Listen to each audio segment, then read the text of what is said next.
One.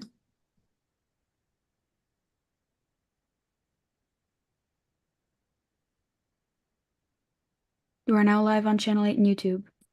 Great, thank you very much, TCTV. Good evening.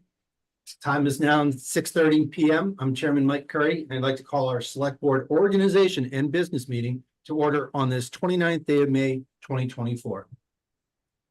Please rise and join me for the Pledge of Allegiance. I pledge allegiance to the flag of the United States of America and to the republic for which it stands, one nation, under God, indivisible, with liberty and justice for all. Thanks, everyone. Excuse me. Before we begin, I'd like to state for the record that we are not only being streamed live on TCTV Cable Station 8 in our YouTube web platform, but this evening's recording will be available for later viewing on our YouTube channel. We and TCTV would be happy if you subscribed. If there are any audience members who are or plan to record video, please let us know. We have a full quorum. The board is here. As always, our agenda for this evening is publicly available at the official source for town information, templetonma.gov. There you may sign up for alerts for all public meetings, as well as our town administrator's weekly report. I would also encourage those listening who have not signed up for Code Red alerts to please do so via our website or by calling 866-939-0911. As this is the primary method for engaging with the public for important or emergency information. Although I have the discretion as chairperson to add and remove from the agenda, it has been set to allow for time, personnel resources, and public awareness. I do reserve the right to move agenda items around to best fit our business and our guests. Excluding board minutes, organization, and comments, we have about 10 new items on our agenda for this evening with an estimated meeting time of just about 2 hours. If this is your first select board meeting, we are glad that you joined us. We are proud to serve the community and will address tonight's business with patience, fairness, and efficiency, and we would ask the same from our guests. Let's have a great meeting. Okay, we've got Carol. Carol, are you coming on camera? I think I am. I'm not quite sure. I've got nothing on my video. Can you see us? We cannot see you. I can see. Oh, let me see. Let me hit this button.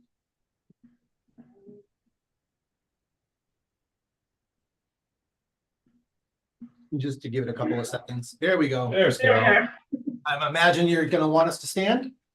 Actually, just Mr. Bennett. Okay, I thought we all did. Sorry. No, it's okay. If Mr. Bennett could stand and raise his right hand. Oh, sure. Do you swear to faithfully, impartially, according to your best skill and judgment, perform the duties of select board member for the town of Templeton? I do. Congratulations.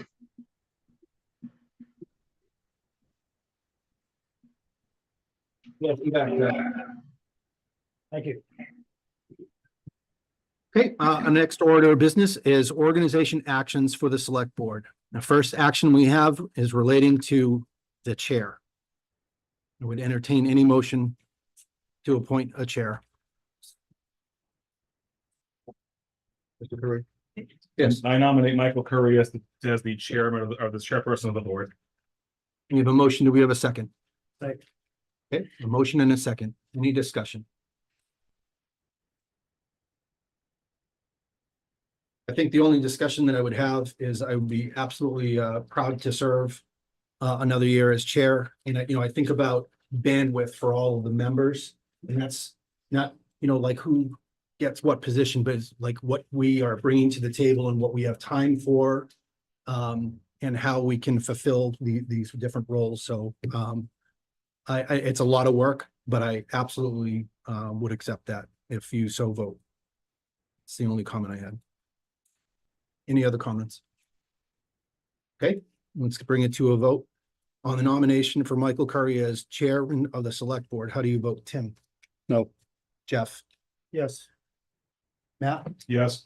Terry? Yes. And I vote yes. Okay. I will now ask for a motion for our vice chair.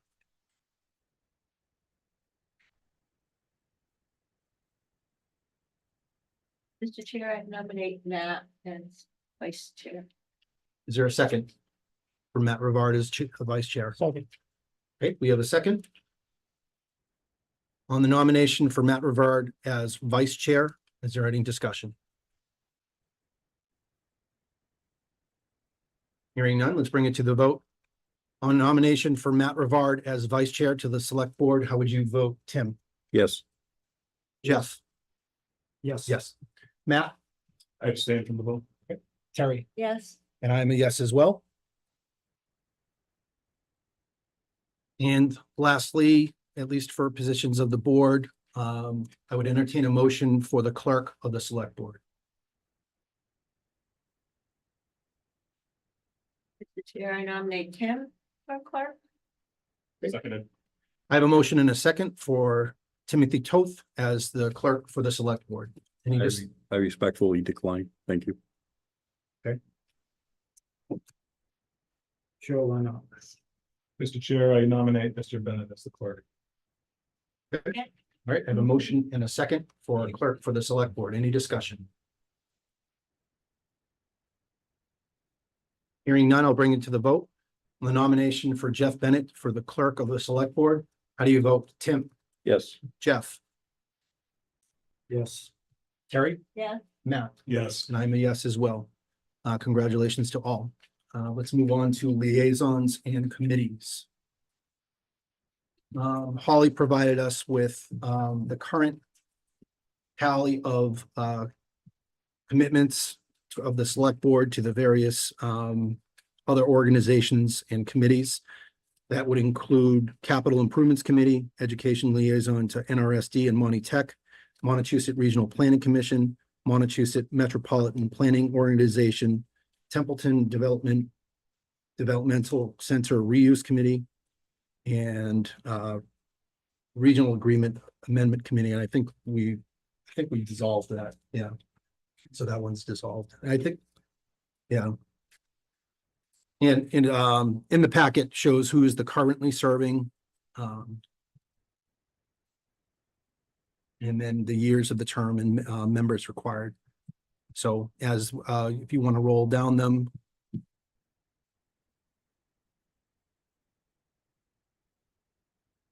Well, let me ask it this way. Other than the second for the Templeton Developmental Center Reuse Committee, does the board feel satisfied with the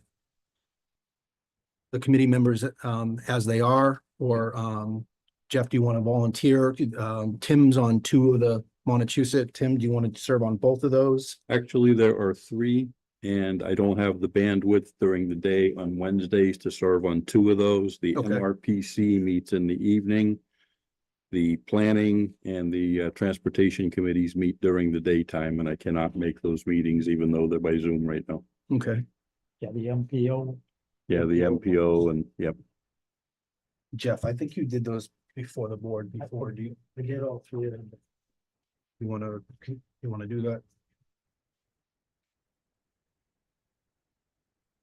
Tim, how do you feel about capital You want to improvements? stay with one or? Yeah, if you want to take all three, take all three. It's subsets of the same main group. It Yes, makes more sense to be on all three. Yeah, because sometimes the MMPO and the MPO, they meet about the same time. Yep. So I would make a motion for Tim Toth to be named to the Capital Improvements Committee. Second. Okay, I have a second. Any discussion? Tim, you were good with that one. I would be honored and pleased to continue to serve in That's that great. capacity. Excellent. Any further discussion, capital improvements? Okay, put it to the vote for capital improvement, for Tim Toth for Capital Improvements Committee. How do you vote, Tim? I abstain. Jeff? Yes. Matt? Yes. Terry? Yes. And I'm a yes as well.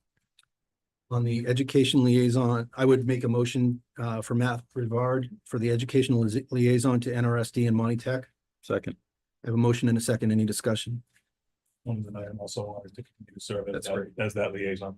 Thanks. Appreciate that. All right, hearing nothing further on the motion to have Matt Rivard named to the educational liaison to NRSD and Monty Tech, how would you vote? Tim, Yes. Jeff, Yes. Terry, Yes, Matt, Abstain. and I vote yes. Congrats, Matt. Yep. For both the Montechusett, I would make a motion for Jeff Bennett to be named to both the Montechusett Regional Planning Commission and the Montechusett Metropolitan Planning Organization. Seconded. Motion and a second. Any discussion? All right, hearing none. On the motion to have Jeff Bennett named to the Montechusett Regional Planning Commission and the Montechusett Metropolitan Planning Organization, how do you vote? Tim, Yes. Jeff, Yes. Terry, yes, Matt, Yes. and I'm a yes as well.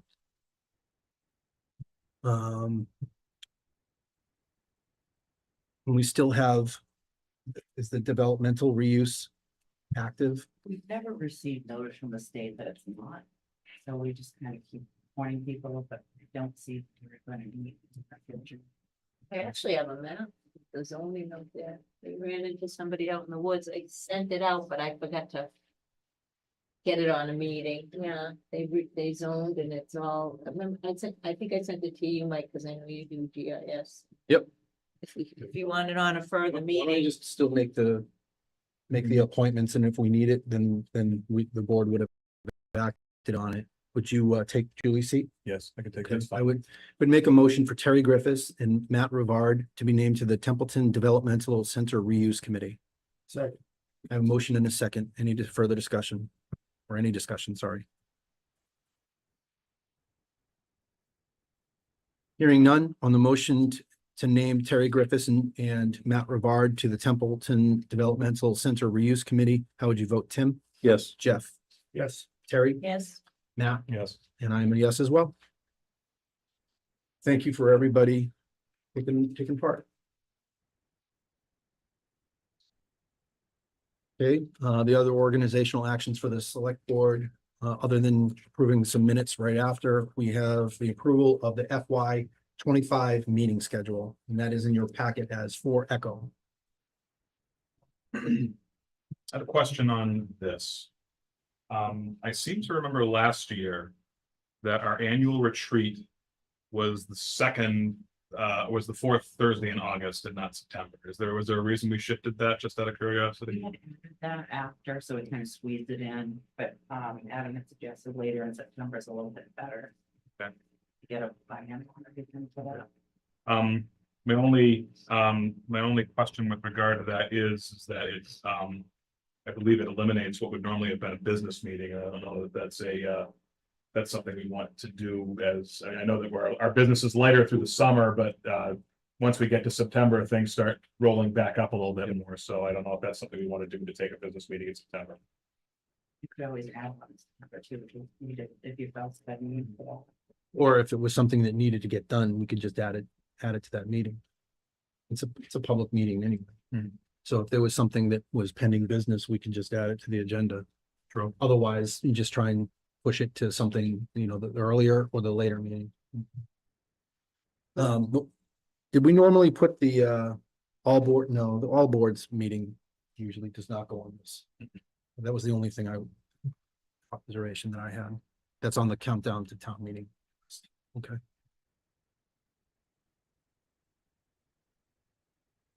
Any other observations? If not, I would accept The only other question that I have too is that, it's not listed on here, but the fall town meeting, I assume, falls the week between the two November business meetings. We usually don't put it on here because I think once you have the schedule, then that's when they kind of arrange it around the Right. meetings. So, yeah, it'll probably be early November. Isn't it? I want to say this past year it fell between the two. I mean, Mr. Chair. Yeah. We usually have it either in October or November. Whatever the board will set when we do the warrant.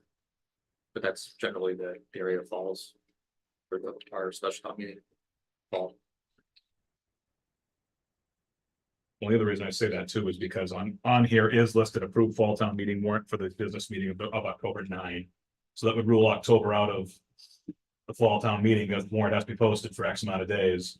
So I would say that that would mean that the fall town meeting would have to fall on somewhere in that week of the week in between. So that's, Last year is on the 15th. that was the weekend, it was the weekend between two select board meetings, I believe, if I remember correctly.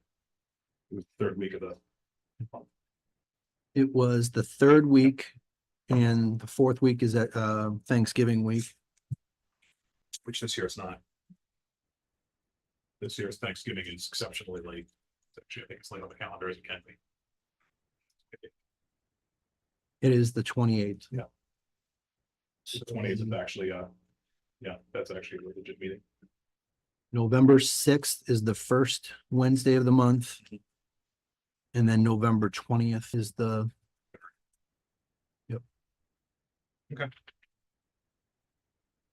It's not a problem. I just wanted to just try to. map and it out. Veterans Day is the week in between. Yeah, it's not a problem. I'm just trying to map it all out and that's Yeah. all. That's the, Work around all.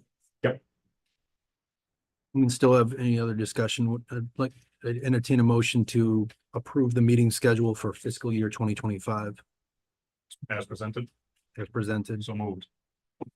Second, Okay, I have a motion and a second. Any further discussion? Hearing none on the motion to approve the meeting schedule for fiscal year 2025 as presented. How do you vote, Tim, Yes. Jeff, Yes. Terry, yes, Matt? Yes. And I, yes, vote yes as well.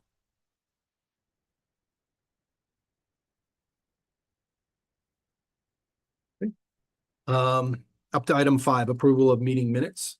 We've got approval of meeting minutes that are in your packet for April 24th. April 24th and May 15th. And the May 15th was the short meeting just prior to town meeting. Mr. Chair, I'm going to do this separately for purpose. Okay, I make a motion to approve the meeting minutes from Wednesday, April 24th, 2024 as presented. second, motion in a second. Any discussion? And this is the reason I'm going to do, this is the reason I'm going to do it this way. First thing, and this is very minor, I just noticed that in the attendance, my name is misspelled in the first line, minor thing. But more concerning, looking at items 4 and 5, citizen input and administrative comments. It goes directly to see video. Mhm. I am concerned that that may not be descriptive enough for open meeting laws. And for that reason, I am now going to move to table the approval of the minutes from Wednesday, April 24th, 2024 until the next regularly scheduled business meeting for clarification purposes. I have a motion. Is there a second? Second. I have a motion and a second to table the meeting minutes of April 24th. Any discussion? Yes. Well, I can kind of respond to that. Well, when I was doing minutes, I used to always put see video for citizen input, any of the comments, because those are not meeting agenda items. Those are not items that have to be described under open meeting law. I always have put that, if people want to see what was said, they can go see the video. Everything else, date, time, place, votes, everything has to be in there as a summary. But for those sections, that's not needed in there. So the comment. Okay, thank you, Holly. Any further discussion on the motion to table?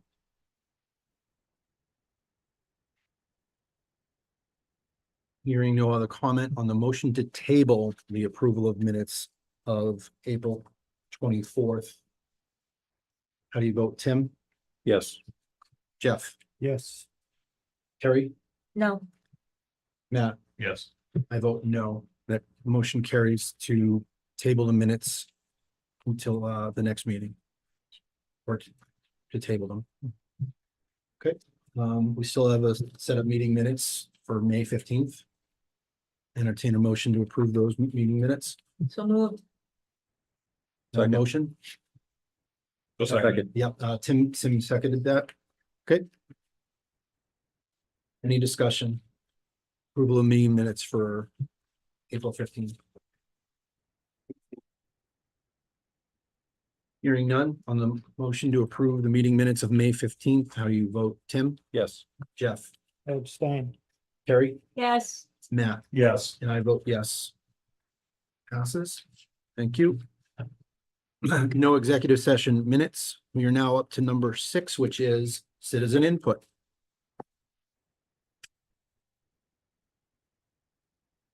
No, come on up. How many, are there, is I there, just have one after him, but I do it from here. are you doing it as a select board member or are you doing it as Terry? I think it's more effective if it's at Terry, if you go out to the, Oh. yeah. Is there anyone else who is going to do citizen input? Okay. This gives us a good idea for timing. Mr. Chair, I do have, And just make sure you make sure you're stating your name. sure, Noel Francis, Bolton State Road. You see, 6 sets, 5 for the board and 1 for the town administrator.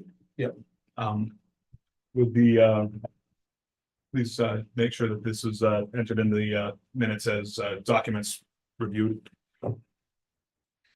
I was going to make that request that it be entered. Because the documents are really aimed at the citizens at large, taxpayers at large. Oh, there's plenty if you want. I'm just a go out. There should be 3 sets of documents. Oh, I think. Did everybody get 3? Nope. We're all stapled together, right? Did you? No. Yeah, there's 3 sets. There's 3 sets of documents here. Three sets. Now, one is of my remarks to the select board. The second set is pension obligation bonds. Right. And the third is my statement that I read to the Worcester Regional Retirement System.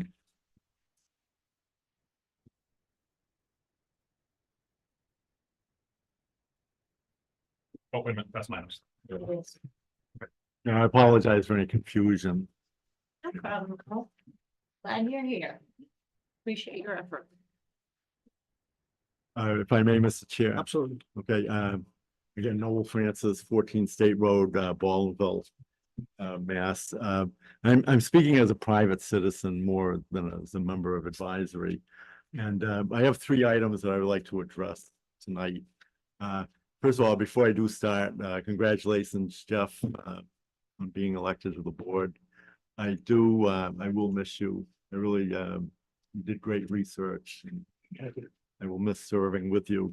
And also, the first time, I do want to commend the select board and the town administrator for creating and guiding the approval of a balanced town budget with no layoffs and no cuts to services. I think sometimes in the, the din and every day push and tug of meetings, you lose sight of the fact that this is the 7th or 8th year in a row that your town administrator has created and the select board has considered and approved a balanced budget for consideration by the voters at the annual town meeting. And I think that's very important. The second item is on May 21st, I had the chance to meet with the board of the Worcester Regional Retirement System. The meeting was a very cordial meeting. I have a copy of my remarks in the handout, which you've received. In particular, I call your attention to, this handout about pension obligation bonds. At the May 21st meeting, I made 2 inquiries of the board. The first inquiry was the question of whether or not the town of Templeton could issue bonds, more properly termed pension obligation bonds, as part of an overall strategy to pay in advance the unfunded portion of Templeton's pension liabilities, an amount which would be an estimated $12 to $15 million over the next 12 fiscal years, starting with the present fiscal year 2025 and ending in 2036. 2036 at this time is the date that the state legislature and the Worcester Regional Retirement System have set as the earliest end date of the so-called catch-up period. Second was the question of whether or not the board would be willing to extend the catch-up period from the present year 2036 to the year 2040, the maximum extension in time permitted by the state legislature. Concerning the first question of whether Templeton could or should issue pension obligation bonds, While the board would entertain Templeton pursuing this course of action, the board strongly advised against this. The handout that I am providing you shows why. The short answer in a nutshell is that pension obligation bonds involve considerable investment risk. If the town does not meet its targeted rate of return, the town as bond issuer may be faced with paying both the pension liabilities and the debt service requirements of the taxable bonds. Most importantly, the board pointed out to me that once issued, such bonds are very difficult to restructure. Concerning the second issue of extending the catch-up period from 2036 to 2040, the board is not inclined to do this. I pointed out to the board that for fiscal year 2025, our pension, insurance, and bonded indebtedness obligations total 46.3% of the entire municipal budget of the town of Templeton. I also pointed out that not only the regional school district that serves Templeton, but that school districts throughout Worcester County are faced with increased contributions to their school budgets, which is causing a real problem. The board responded that every 2 to 3 years, they review the actuarial data and the percentage return on their investments, which last year was 11%. And that this upcoming year, they are scheduled to be making adjustments to the catch-up monies. What that adjustment amount may be, if any, and I want to emphasize that term, if any, because it's too early to determine at this time. If, for example, the board decided to level fund the contribution of Templeton for FY 2026, that could mean a potential $200,000 savings to the town. But again, I want to emphasize that nothing has been determined. I think what is going to happen is that they are going to make an adjustment of some kind. They're going to nibble around the edges. And I think the town may save a little bit of money, but they just can't tell me what they're going to do because it's too early. However, if they were to level fund, the town's pension obligation, that would mean potentially $200,000 less that the town would have to pay for the coming year. And again, it's speculative. The third and final item for your consideration is the following. I have over the years encouraged the town to engage with the state legislature on a more proactive basis. Over the past 2 years, you have responded by providing a list of priorities to our elected representatives, in particular, Jonathan Zlotnick. Last fall, I placed into the record of an advisory meeting an article taken from Atlantic Magazine about the murky process of how legislation is considered and passed on Beacon Hill. As an aside, I would point out that surveys have consistently in the last 10 years ranked the Massachusetts legislature 49th or 50th out of all the state legislatures in terms of being open to the public. And it's a real problem. But in any event, I did put that into the record at that time. I urge everybody to read it because it shows, the process of how a bill becomes law.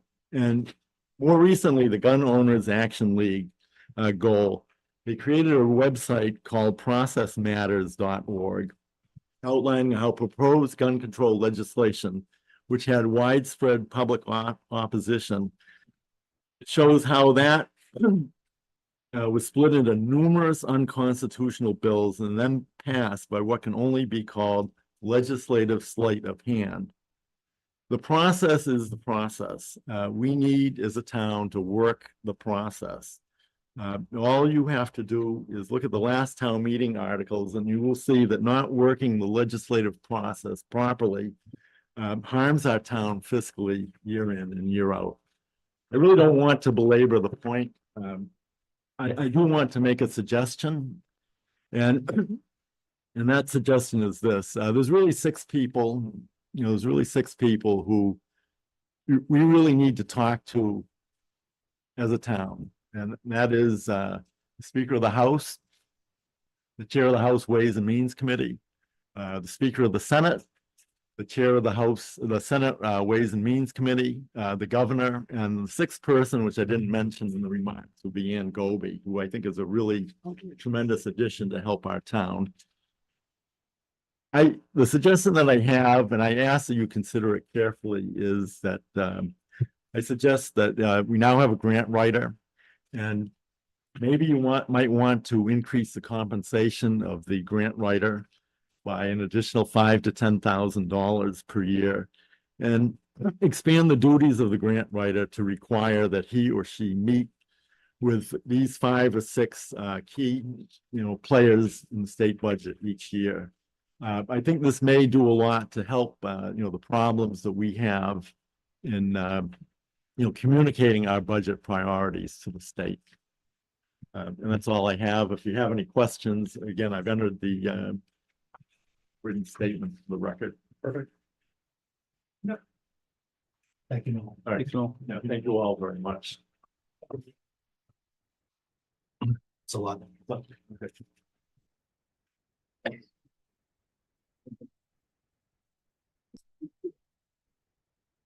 Hi, Gail Noel, Winchester Street. Thank you very much. Happy New Year. I just have a couple of things. Do we have a list of ongoing projects to be finished? In process, but not complete. Well, to answer it quickly, like I know that there's the action item tracker that we put into policy a while back that needs to be updated, and I'll work with the vice chair on that. And then Adam, do you have a? Okay, Is it on the web? can it be posted? I mean, if I may, Mr. Chair? Sure.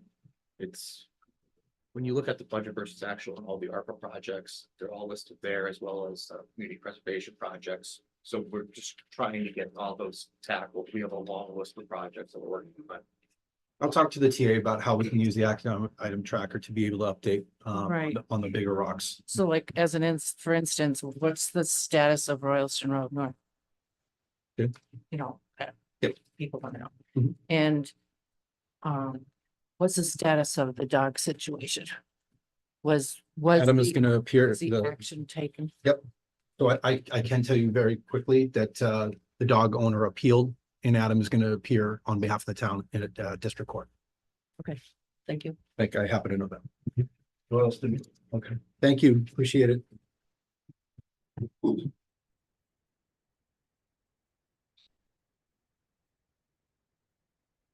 Mary Rivers, 12 Dory Lane. Wait, sorry. Gentlemen of the board. There's a group forming to study the harmful effects of plastics and what can be done legislatively, locally, and statewide to prevent any plastic pyrolysis or incineration plants. There's a nonprofit group Beyond Plastics led by Jess Conrad. So if anyone's interested, they can get a hold of me. And it's just in the organizational stages and should it be needed, but it's good to get informed on the local governmental process and what's safe and what's not safe for residents. And sorry. Any other citizen input? Okay, hearing none, let's go to administrator comments. I'm all set, Mr. Chair. Thank you. Thanks, Adam.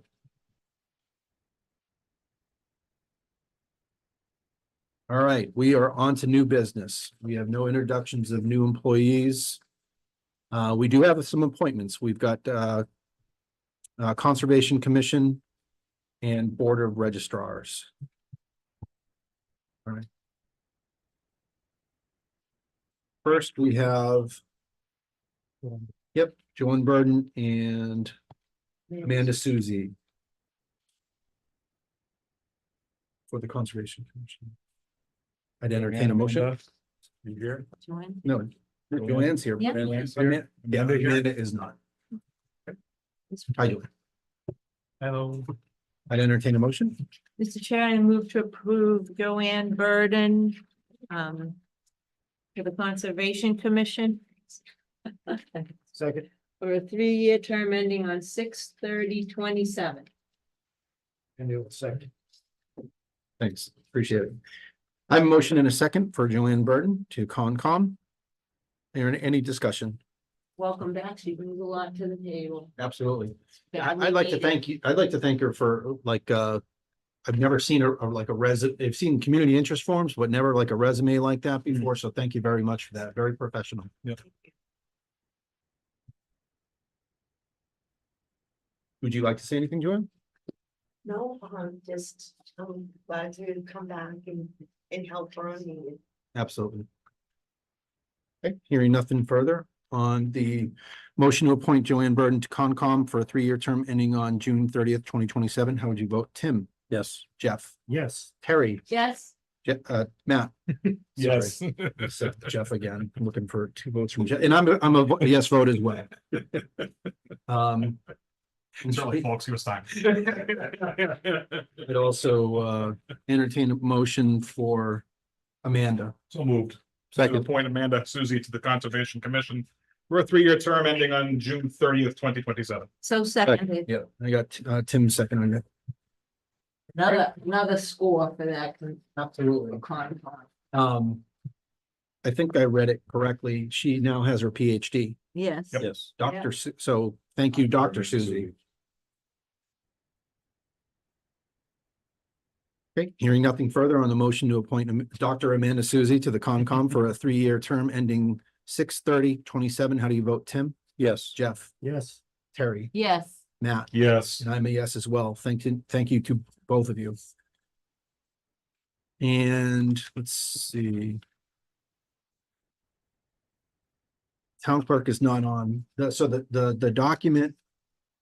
Just a quick point of order, the document that we got from in the packet from Carol Harris has Shirley Smith. But we also have on our agenda for Peter Weber. It's in the letter. It's- he's in. There, I'm sorry, Mine too. I don't know, I looked at that 3 times, but anyway, all right, I'd entertain a motion. Let's see, one of them is for a 3-year term and one of them is for a 2-year term. Mr. Chair, I move to appoint Shirley Smith to the Board of Registrars for a term expiring April 1st, 2027, and to appoint Peter Webster to the Board of Registrars for a term expiring April 1st, 2026. Second. I have a motion and a second. Any discussion?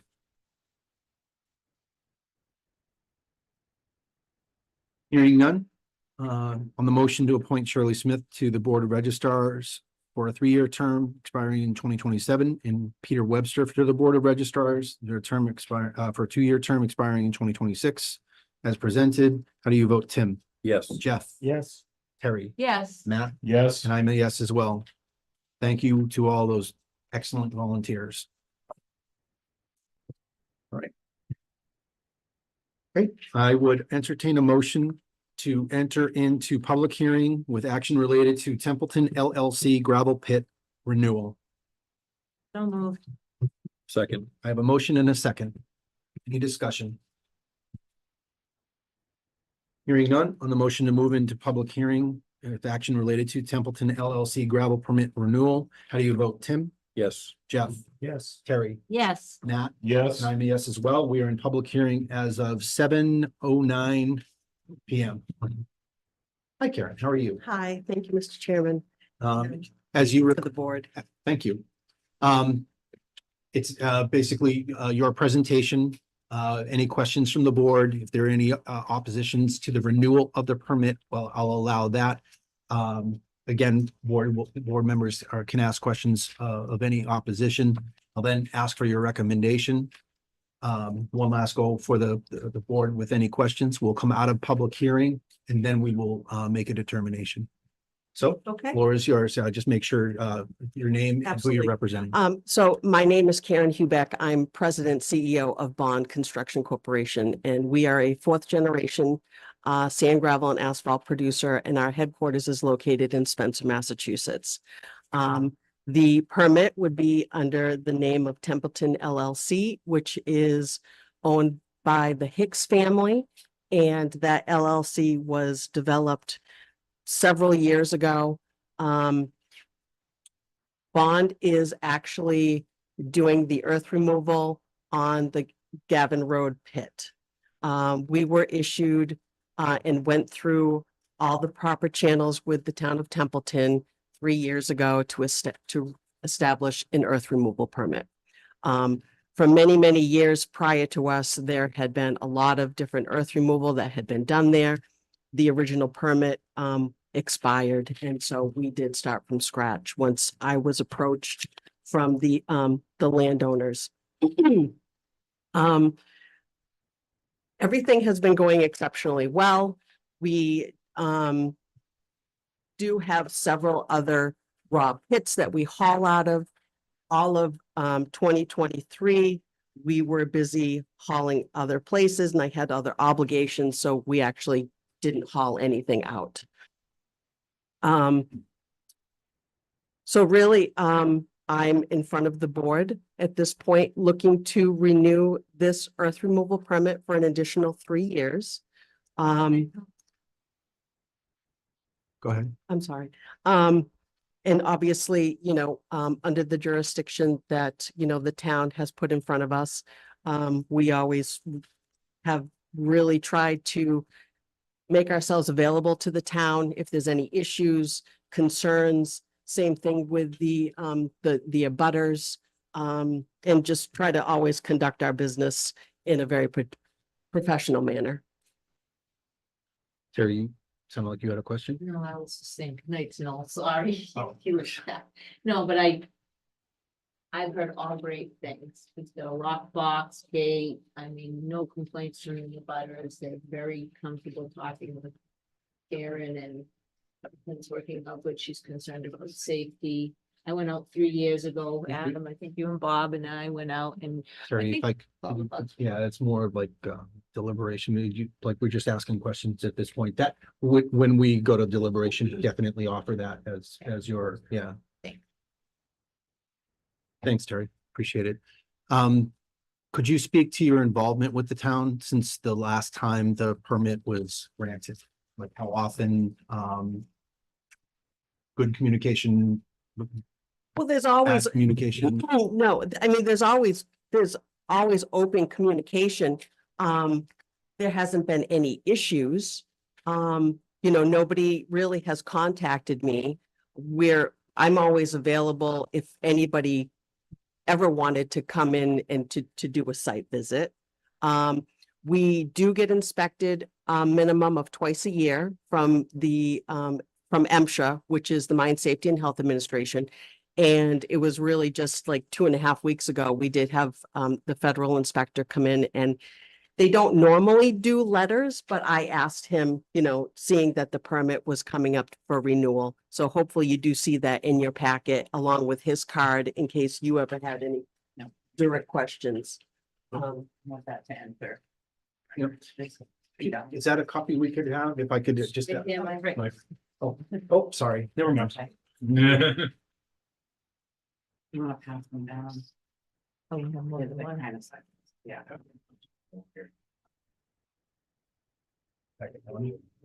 Nope, you're fine. I didn't really have questions.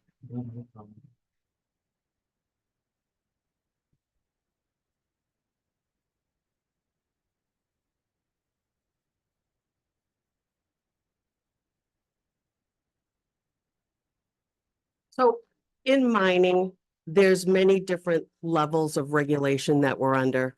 Obviously, the order of conditions from the town, then, environmental, conservation, the state, DEP, federal EPA, and really the largest and most that scrutinizes us specifically for safety is the Mine Safety and Health Administration.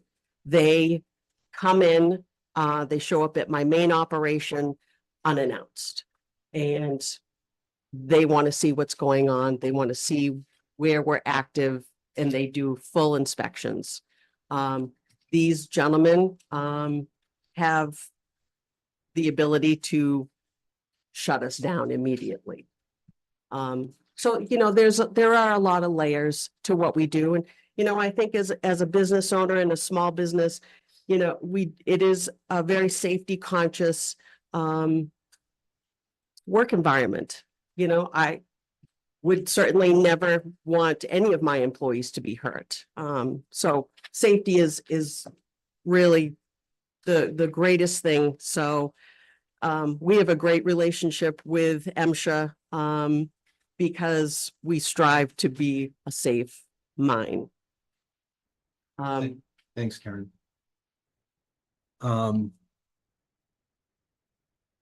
In one of the letters, it was Jessica Case wrote, the renewal requested was approved and the following was noted. The NOI required if statement, and then the reclaimed areas will be seeded and maintained. And I think we had some language. The order of conditions that was issued along with the permit is Templeton LLC and Bond still willing to abide by those order of conditions? Absolutely. Okay. Yes, there were 15 that were on the, That is correct. yes. I would just note, Mr. Chair, I was contacted, Lori Woodard with Development Services and inquired about not only the order of conditions, but if they've had any issues or anything, and she says nothing reported, no problems, no issues at all. Okay, as far as especially abiding by different conditions. Any other questions for Karen?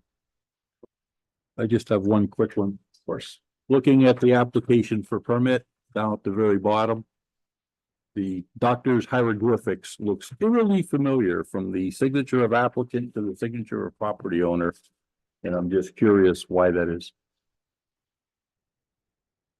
Because the property owner, and the applicant, because the permit goes under Templeton LLC. Mhm. And that's the attorney, the firm, that represents, so it's the same. Okay. I just ask, I work very closely day to day with a federal alphabet agency Yeah. where trust but verify and accuracy and transparency are paramount. Absolutely. So when I saw this, it raised the flag because it looked like it was the same signature It for is. two different positions and I had the question. So No thank problem. you for answering that. Thank you. Thanks, Tim.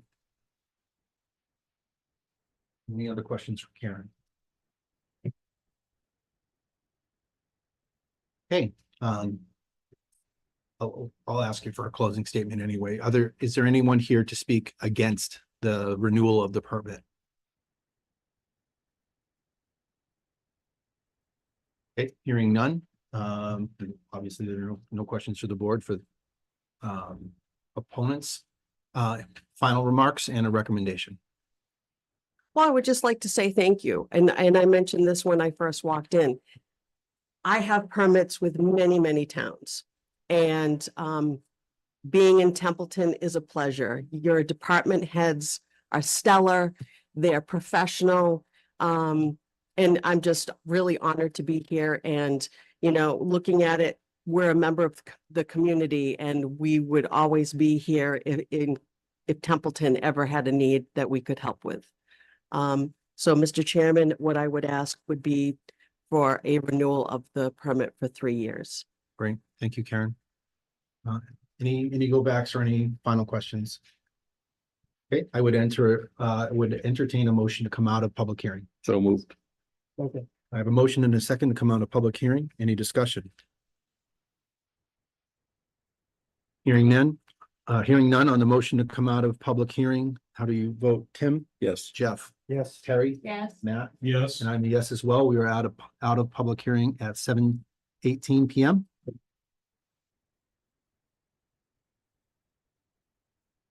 Okay. On the, Chair, yes, I move to approve the Templeton LLC gravel permit renewal permit as presented. Second, okay, I have a motion and a second. Any discussion? Terry, if you wanted to add anything.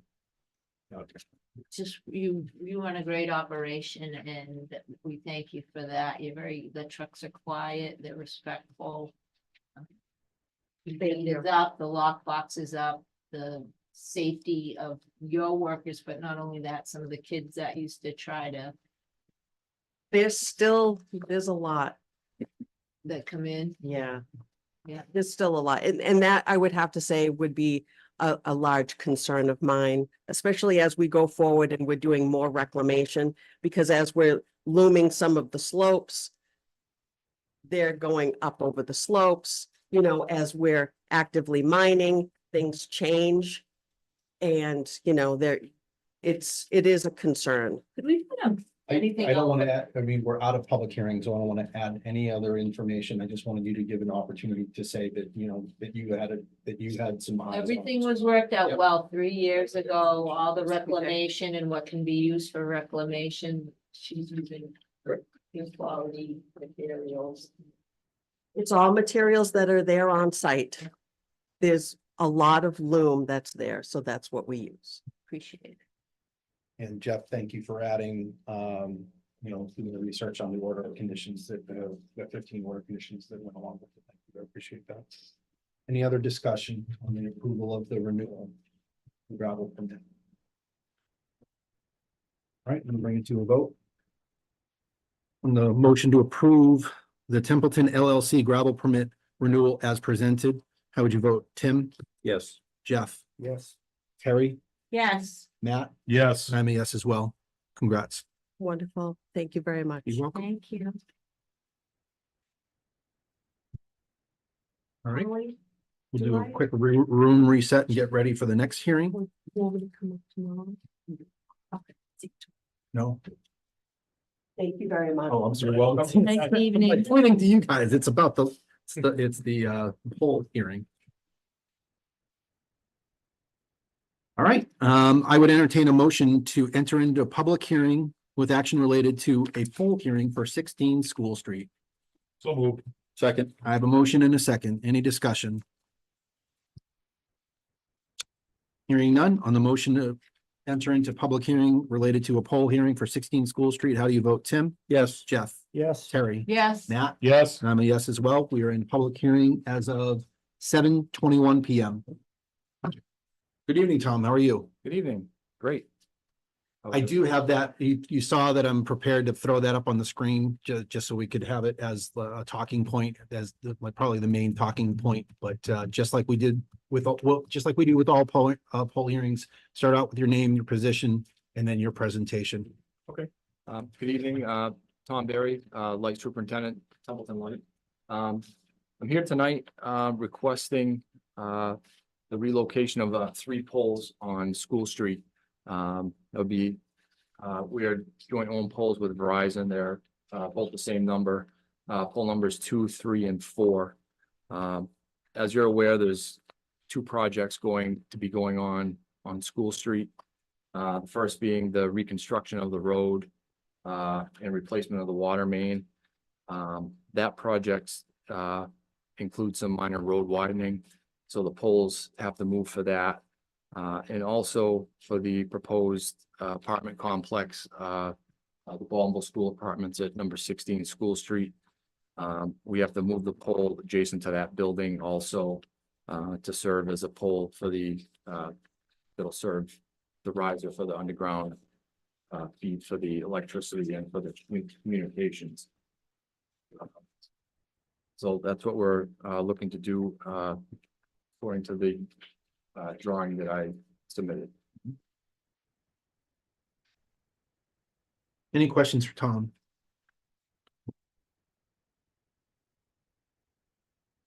Tom, just one question. I'm looking at the bottom of the image that you're, that's on screen. And it's visible, it's fully visible on screen now that I look at it. Corner anchor to replace pole guy. It's in red text at the bottom of there. Is that part of the change or is that already there? And Nope, that will, that'll be an anchor. Right now, there's a guy wire that goes between that pole number 4 Cottage Street and the existing pole number 4 School Street. Yeah.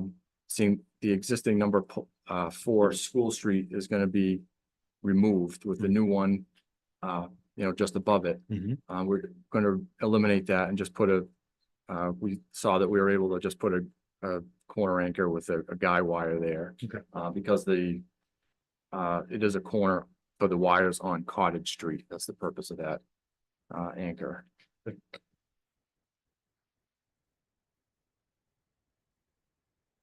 Any other questions for Tom? And as another information, we would be feeding our wires coming from Maple Street. We're gonna have to run 3-phase power in for the apartment building. So that is the direction that we'd be as well as Comcast. I've met Comcast out there too. That's the way that they would have to feed it also. From Maple Street at the north, moving south. Yeah.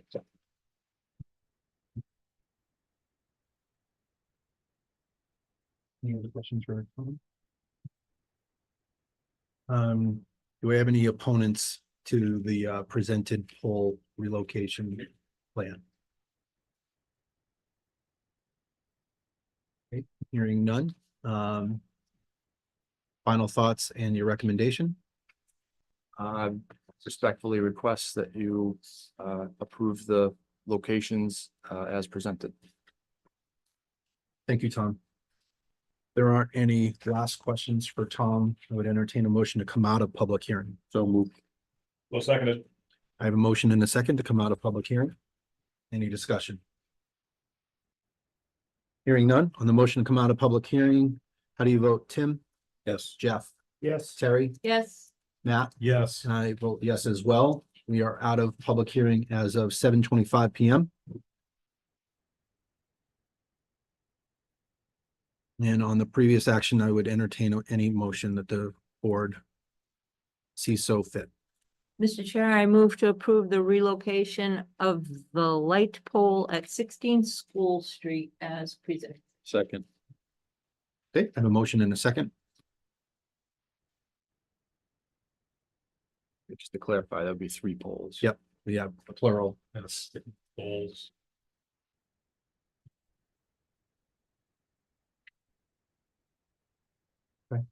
Any further discussion? Do I need to amend it or leave it? Yes, please.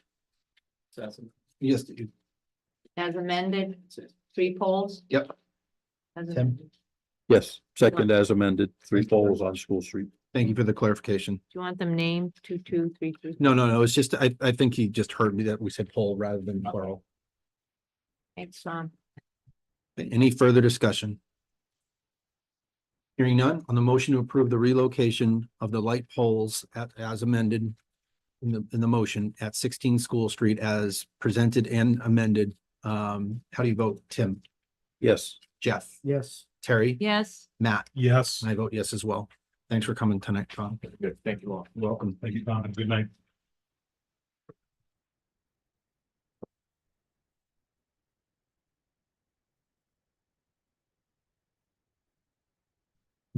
Okay, next item that we've got on our agenda is action related to a 1-day all alcohol license, or it should licenses, for Otter River Sportsman Club. In your packet, you will see that there are, John Henshaw, Steve Cormier of the Otter River Sportsman's Club are seeking 18 dates. I would say the majority of them are Friday, Saturday, Sunday, but a combination of weekends as I corresponded the days through there. These are outdoor functions, including birthday parties, outings, weddings, celebration of life. Presently, they have no live entertainment schedule in all events ending by midnight.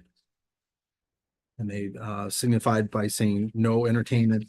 And if yes, you must also apply for a 1-day live entertainment license. So we would see them come back if they needed that. Is anyone, I don't see anyone here from Otter River Sportsman's Club to ask any questions. So any questions I'll be able to help you out with. I don't know if you can help with this, but I'm gonna throw it out there anyways and see if you can. Did they express that these dates that they've asked for have already all have bookings on them, and that's the reason they've asked for them in bulk? Yes. Okay, so they're not asking for anything like in advance and thinking ahead. They're guaranteed booked on all these dates. Right. Okay, that was kind of where my concern was. I wanted to make sure that they're asking for stuff that's on their books already and not necessarily asking for stuff that they're like projecting. Yeah, So, and they're coming up quick, yeah, June 1st. yeah, like next, yeah, it's 2 days. I can smell the burgers already. Right? Thank you all. I didn't have any other questions. So, as the board, at the board's leisure, I would entertain a motion about this 1-day all alcohol license application. Mr. Chair, I move to approve the one-day all alcohol licenses, Otter River Sportsman's Club as presented. Seconded. Okay, I have a motion and a second. Any further discussion? Mr. Chair, Yes. full disclosure, I am a member of the Otter River Sportsman's Club. I have no direct bearing or any benefit to this, and I would highly endorse as their calendar is already full for the summer, as you see. Great. Thanks, Tim, for specifying that. Yep, and these are for the 18 dates, as we discussed, that are on the application in our packet. Any further discussion? Oh, do we get something wrong? Oh, you get to sign something? The Honor Enforcement Club. Oh, right. That's what I thought, I'm like, oh. Didn't dot an I. Hang on. Welcome, fellow club members. Any other discussion on the license application? Okay. Hearing none, on the motion to approve the one-day all alcohol licenses for Otter River Sportsman's Club as presented, how do you vote? Tim, Yes. Jeff, Yes. Terry? Yes, Matt? Yes. And I vote yes as well. Okay, next item, item F, action related to the sewer superintendent's contract.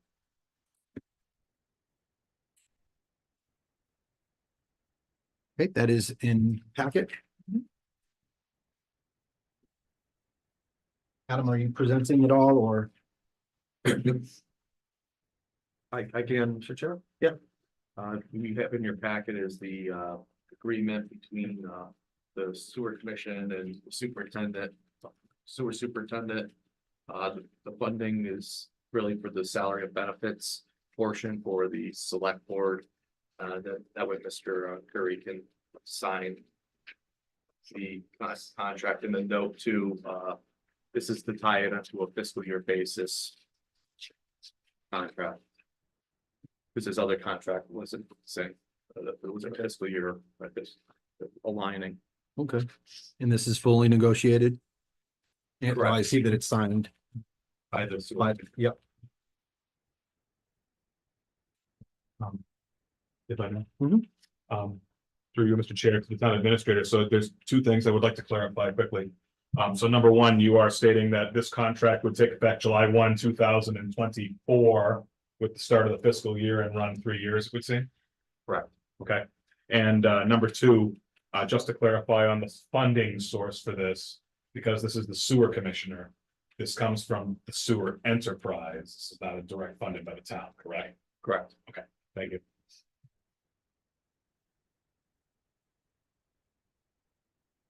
Any questions of the TA? If not, I would entertain a motion. Mr. Chair, I move to approve the sewer superintendent's contract as presented.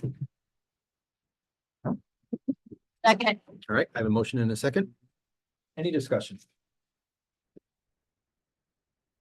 just one little, if I can.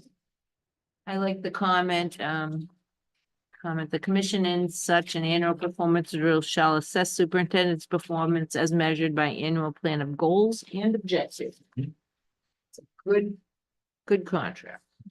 Goals and objectives, clear direction. I don't know if I've ever met Jeff in person. Is Jeff here? No, you gave him, did you give him an award? No, Who was chair at that time? He got I don't remember. I don't remember. employee of the year. Well, that was was that 2 years ago? I just haven't talked. I've talked to him on the phone. I just, He's great. Yeah, Oh, my okay. goodness. I They have a tour and he is I know. so professional. 100%. But That's- I that's think I great. mostly talked to him on the phone and I was a little bit confused. Yeah. I've got no other questions. I have no problem with him or Ryan. They're a good team and they run a clean lab. They run a clean plant. Great. Very knowledgeable. He's been there a long time. Any further discussion? Okay. Hearing none on the motion to approve the sewer superintendent's contract as presented, how do you vote? Tim, Yes. Jeff, Yes. Terry, Yes, Matt, Yes. and I vote yes as well. Congratulations. Okay. Next item is action related to the treasurer collector's contract. Adam, if you can, for the Saints. We have this evening, our treasurer collector Cheryl Richardson in front of you. I want to say her work's been done a fabulous job. She really does excellent at making sure all the internal controls are being followed.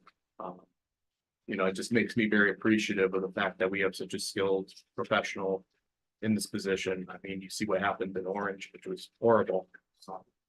It just makes, I just know that this team right here, they do a good job. They have internal controls and they really do good work for the town of Templeton. And we're very fortunate to have Cheryl Richardson as a treasurer collector. So I highly recommend her, the board approve her contract. Thanks, Adam, for that presentation. Thank you. Not sure if Cheryl has any. Thank you. Unless anybody has any questions. If no one has any questions, I would entertain a motion. Mr. Chair, I move to approve the treasurer collector's contract as presented. Seconded. I have a motion and a second. Any further questions?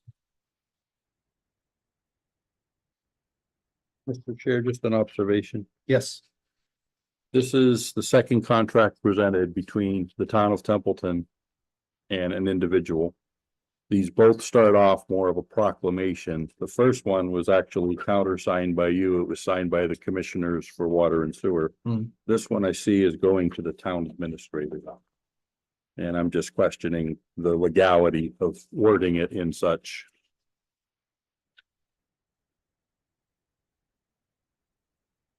I know that we've done quite a few of them. Like what, I mean, are you? Well, we have. A better, I mean. Yes, this is not a standard boilerplate contract to start it off with the whereas, now therefore. That's more a proclamation. Okay, And if it's a proclamation, it comes from the board, it does not come from the town administrator. He works for us as our staff. mhm. So I just want to make sure we're dotting the i's, crossing the t's correctly. I have nothing against Cheryl and the treasurer collector's position. It is again, the clarification, the facts, the words matter, and the paperwork does not appear to be completely in order. Could I ask the town administrator if you could just take a look at I understand what Tim is saying about proclamation and otherwise, and I know we've done several of them. I'm fine with that format, but if you could take a look and see if there's like a suggested state or otherwise as an alternate for potential in the future, if we could just take a look at that. I'd appreciate it. Thanks, Tim. Yep. Any other questions on treasurer collector contract as presented?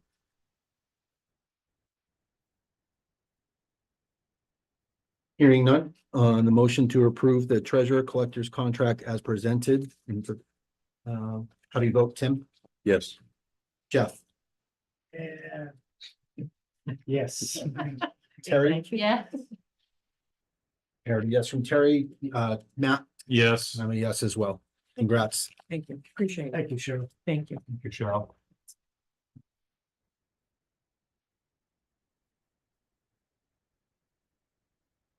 Okay, next item is item H, action related to the senior center donation.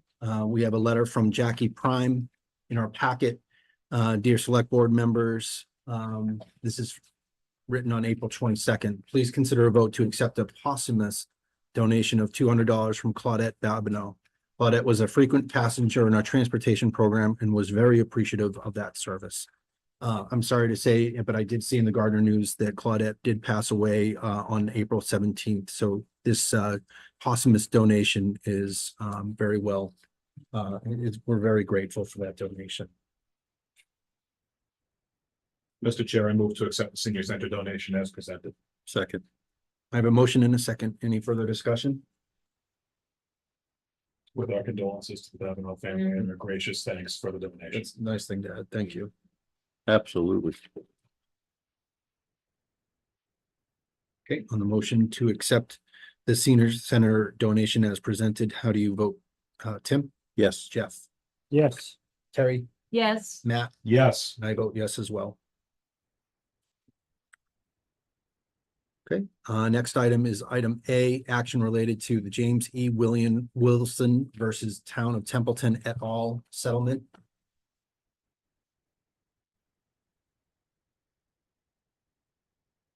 I know that we had discussed this in previous meetings. Do you have any update or? So the board has to vote on this publicly, in order to settle this matter and, then I can proceed forward. Okay. I do recall, during that was an open discussion, correct? That was an executive session. Executive session, okay. All right, I would entertain a motion. So we can't just, I would, I move to approve us a settlement. Are we having discussion after we make the motion? sure. I move to approve a settlement of less than $3,000 or less to James E. Wilson versus the Town of Templeton et al. Seconded. I have a motion and a second. Any discussion? That was an Um, executive session. So we can't say the amount. I, It's gonna be less than, if we're voting, it's less than $3,000. Right. If you're worried about saying. I don't have in the counsel. executive Session, you can't say anything that was in the executive session until those minutes are released. We don't have council present, so I feel confident in this action. That's my discussion. my only thing would be 25 or less. I don't know how the board feels about that. I don't. This is what was presented, and this is, I mean, it's a legal matter between the town of Templeton and the individual. If that's what town council recommended, that's what I want to go with. Oh. Any further discussion?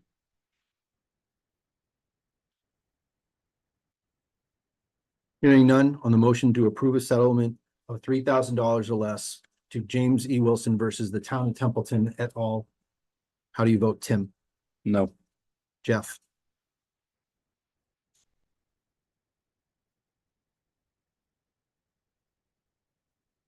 No, Terry? No, Matt? Yes. And I am a yes. That motion did not pass. The town administrator can take that back to town council. Thank you, everyone. Would make a motion to skip over or to table action related to the town cupola bid award because of the omission of the word town. So seconded. Okay, we have a motion and a second. Any discussion? I just have one question, Mr. Sure. Chair. Yep. And through you to the TA. I see we are looking to award to Frechette Construction, and I remember within this past fiscal year, we had removed Frechette Construction as a non-responsive bidder because there was a question of being bonded. Has that bond been achieved? And if not, why are we presenting to Frechette Construction? Tim, that's if you want to have the discussion, we're right now, there's a motion to table. Do you want, I mean,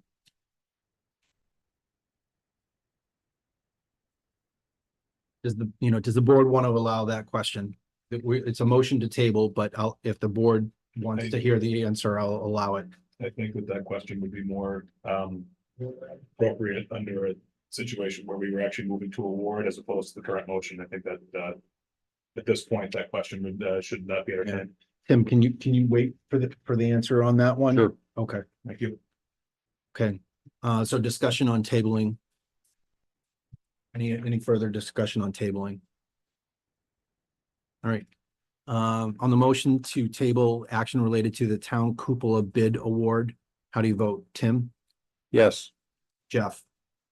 yes, Terry? yes, Matt? Yes. And I vote yes. Item is so tabled. Last new business, I asked the town administrator to put this on the agenda. I wanted to give the board a chance to be able to, I wanted a hot wash. I wanted an after action review, and I wanted the board to be able to give any observations or recommendations for improvement. I do acknowledge that town meeting is not our meeting. It's town meeting, and and it's facilitated by the town moderator. But I wanted to be able to, at least from our body, have a discussion on what we thought went well and what we thought we could improve on.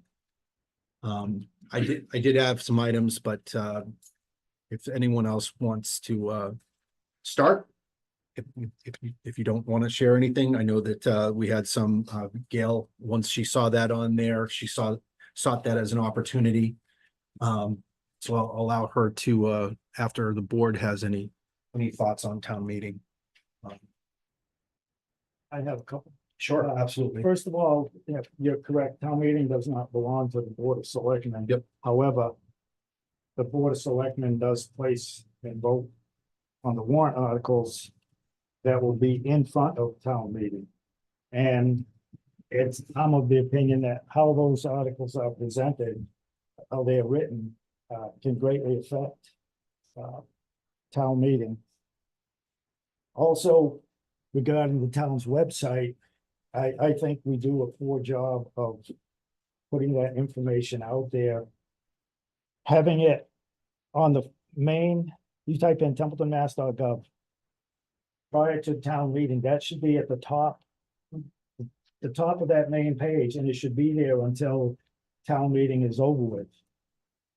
And then you can switch gears to put town election information on the top, because town meeting's over with, people are getting ready to go to the election, to the ballot. So I jotted down a few things on some articles that I thought I saw, and I actually made asked questions on my own. The first one was Article 1 with late bills. My thought on that is, if we knew about it, and I say we, town administrator, board of selectmen, the emails that had the general manager, the administrative, and the department head, even at the budget meeting for that particular year. Once that became known, I'm just, rather than that being in November, why it could have been handled as an end of the year transfer, either at town meeting or with the advisory committee and board of select, and it would have been done. So to me, that article really didn't belong at this year's annual town meeting. I think it's a better thing if you took care of it last year, before the fiscal year ends, take care of it then. And Article 5 is a contingent debt exclusion question. There was no dollar amount in it, even as you can, and I can email these to members of the board if you wish. But if you go and you can find this Division of Local Services, there's ballot questions and contingency articles, as well as looking through the records of the annual town meeting of Templeton. They have historically always had a dollar amount in them. Because when you go to town meeting and you're basically asking people to one, vote for a blank check at town meeting, and then at the ballot, which the debt exclusion is, there's not a dollar amount there, but again, if you're at town meeting and then you go to vote, it's a blank check, and I just don't think that goes well with people, and they want to accept it. There's ways to word it. If we're going to borrow up to $4 million, or we want to borrow 3.5 million. The school was done that way. The Pleasant Street pump station, even though that it's not by taxation, but that had a dollar amount in it. The police station debt authorization had the dollar amount in it, and you can just go back and back. So there's, again, it's historically, that is how it's been. The ballot question, the contingent articles, motions for town meeting, the DOR has a dollar amount in all of it. And I think you shortchange yourself. I know it passed at town meeting, but it didn't pass at the ballot, maybe for a couple of reasons. to include 57, 52 Article, yeah, blanks. Article 8. It, Could you email me those? by the way? I'll email it to. Okay, what I'd like to do is, again, these are observations. What can we improve on? What did we do well? I'd like to consolidate them. So Article 8, it didn't seem like. Powers that be, the people were ready for questions that came. And again, maybe it's the presentation, because again, these articles get the town in front of town meeting by the board. And maybe it's just that particular article, that subject, it's a big hot thing with, bringing outside stuff and all of that. But it seemed like it wasn't. We didn't- The Board of Selectmen for a while back wasn't ready for prime time. I agree with that. You The know, story wasn't straight. The Article 22, the fiscal general fund budget, again, the question on the revenue and the transparency. So you eliminate those questions in that debate. If you have an agreement, you're only getting 50,000 from revenue, and that's what you put in the sheet. And if you're gonna cover that, because I don't believe dispatch costs went down, I believe they're going up year to year.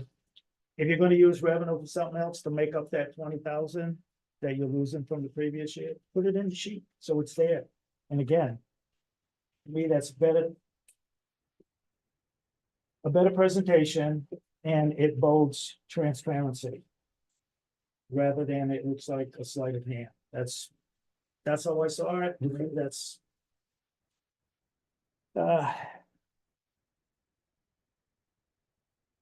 The school budget, again, even at Freetown, it seemed like that was like a surprise, and I don't see how it should be. I know at the Freetown meeting you spoke and you said from last spring, you were having meetings with the chairs. I don't know, if that's chair of the school committee, chair of the select board, chair of the advisory committee, who, what, when. It just seems like, again, it seemed like it was kind of a surprise budget or unprepared for at the pre-town meeting and at the town meeting. And it was almost, I got the feeling at the pre-town meeting, it was a last minute decision to use stabilization funds.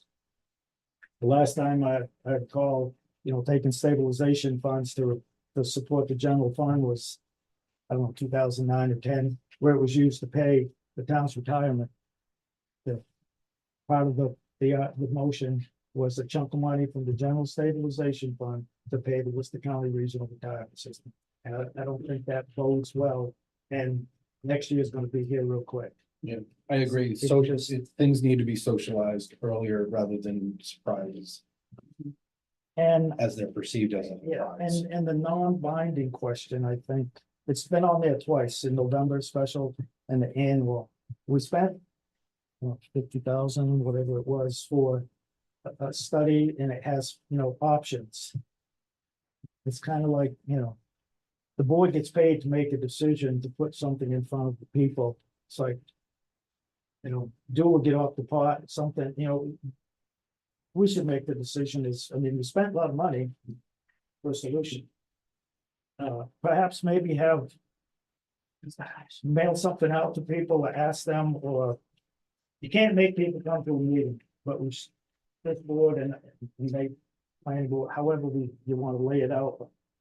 Have a decision and put something in front of them that says, ask town meeting, we're gonna replace that with a culvert, and this is how much it's gonna cost. And there's your answer if they want to do it or not, pay for it. It may be a task for the grant writer, because a culvert is easier to get, well.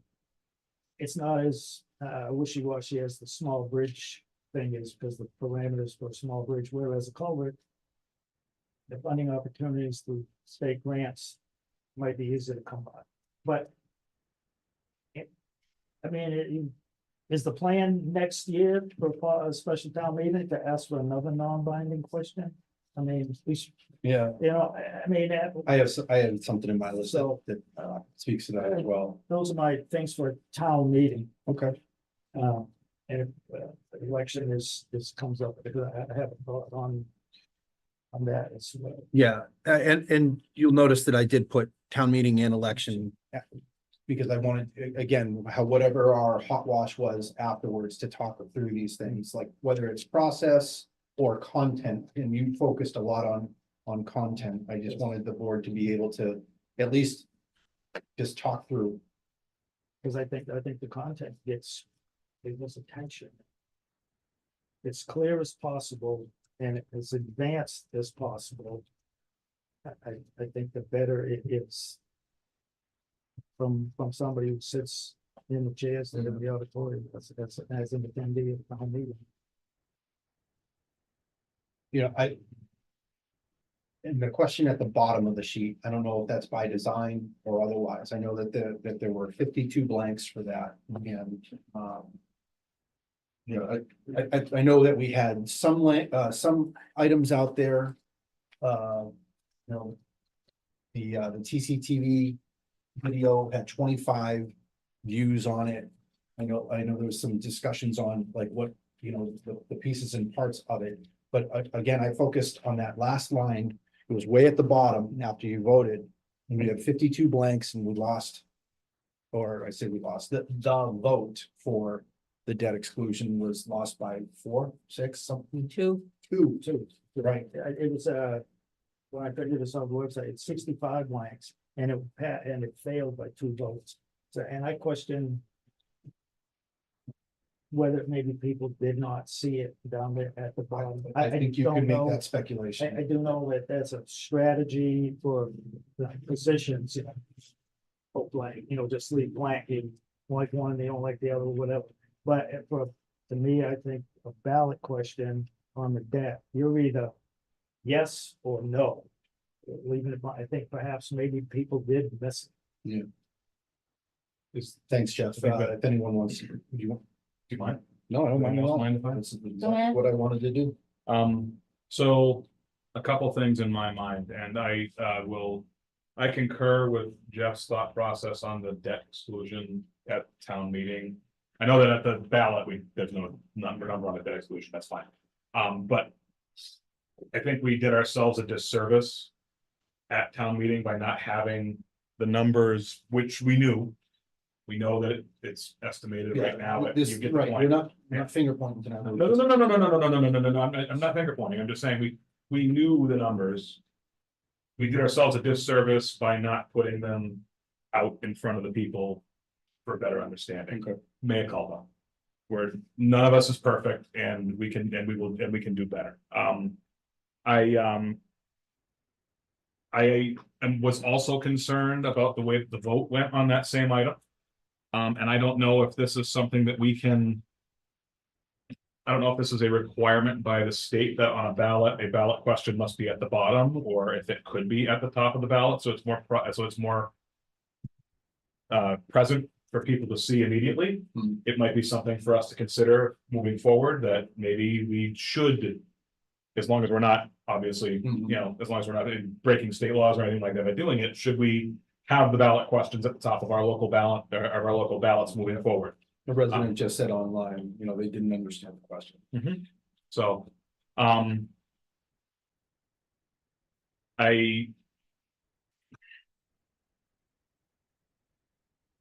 gonna pause there and I'm gonna let others, if there's anyone else that they want to, if there's anything else they want to bring up, but I want, those were my biggest thoughts from the town meeting and the town I didn't want election. rolling, you know, I wanted people to be at least prepared, so I just want for each of us, and it's. We couldn't talk all night, I'm sure we could, but I just wanted for everyone to have a chance to be able to say, here's what I think we, you know, did, and it sounds like Tim's ready to go next. I think what we're seeing is, especially between what we had at town meeting versus the ballot on the non-binding question, this validates Secretary of State Galvin's comments, 1 person, 1 vote. And one of the things that I heard a number of times since the town election and the voting is, why do we not see what we see from the state? A yes vote means no, a no vote means yes, with a little better explanation and clarification. And I think that's incumbent on all of us. You know, that's the feedback I'm getting from the citizens. Packet that we get before every state election. Yep. It goes through the ballot questions and explains everything, yeah.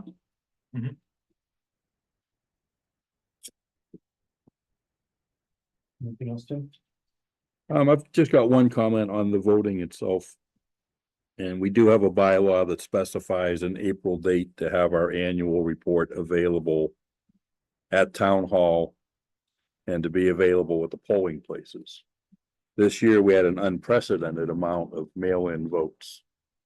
And those hard copies were not available, nor were they mailed to everybody who did a mail-in vote. So we violated our own bylaw.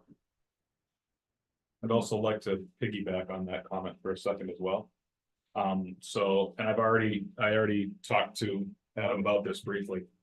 That we have to make sure that we understand polling places.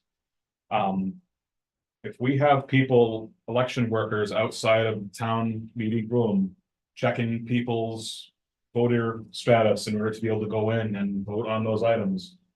In my mind, that is a polling place. So it also means we should have had the town report available at town meeting. And it was not. It was available online by the specified time.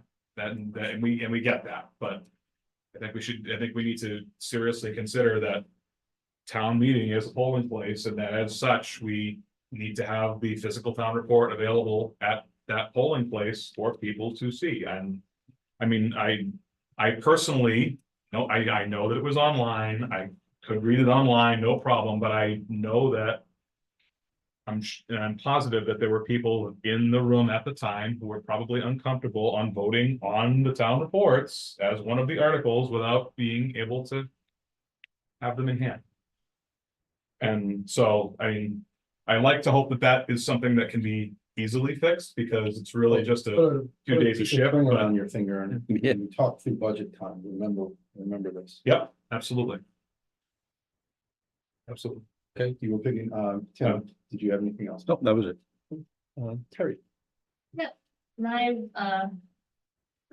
one or two takeaways are how to make it more ADA compliant. Some people with hearing issues can't use the headphones, and we've got Adam's office already got some correspondence, and working with the school and TCTV. We are the hosts of the meeting. We're responsible to provide multiple ways of hearing. So one person asked for closed caption, which I think it's a thing on a computer. You can even do closed caption on your computer, so. Or live captioning, that's what it is, live caption of the meetings on the screen, live captioning, and that would open up for people that can't hear with headphones. As well as if they're gonna come prepared to make an amendment to a motion, to be able to present that document ahead of time to the moderator and get it up on the screen as well for people to view, because it is their meeting.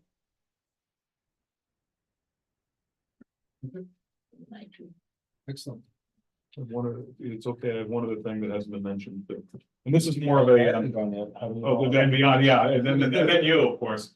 And this is more of a logistics thing, and then maybe TCTV can help us with this in the future. The way the town meeting room is set up.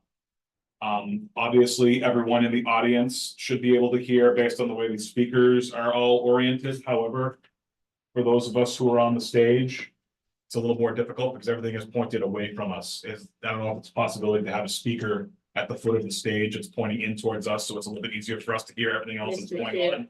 I'll address that.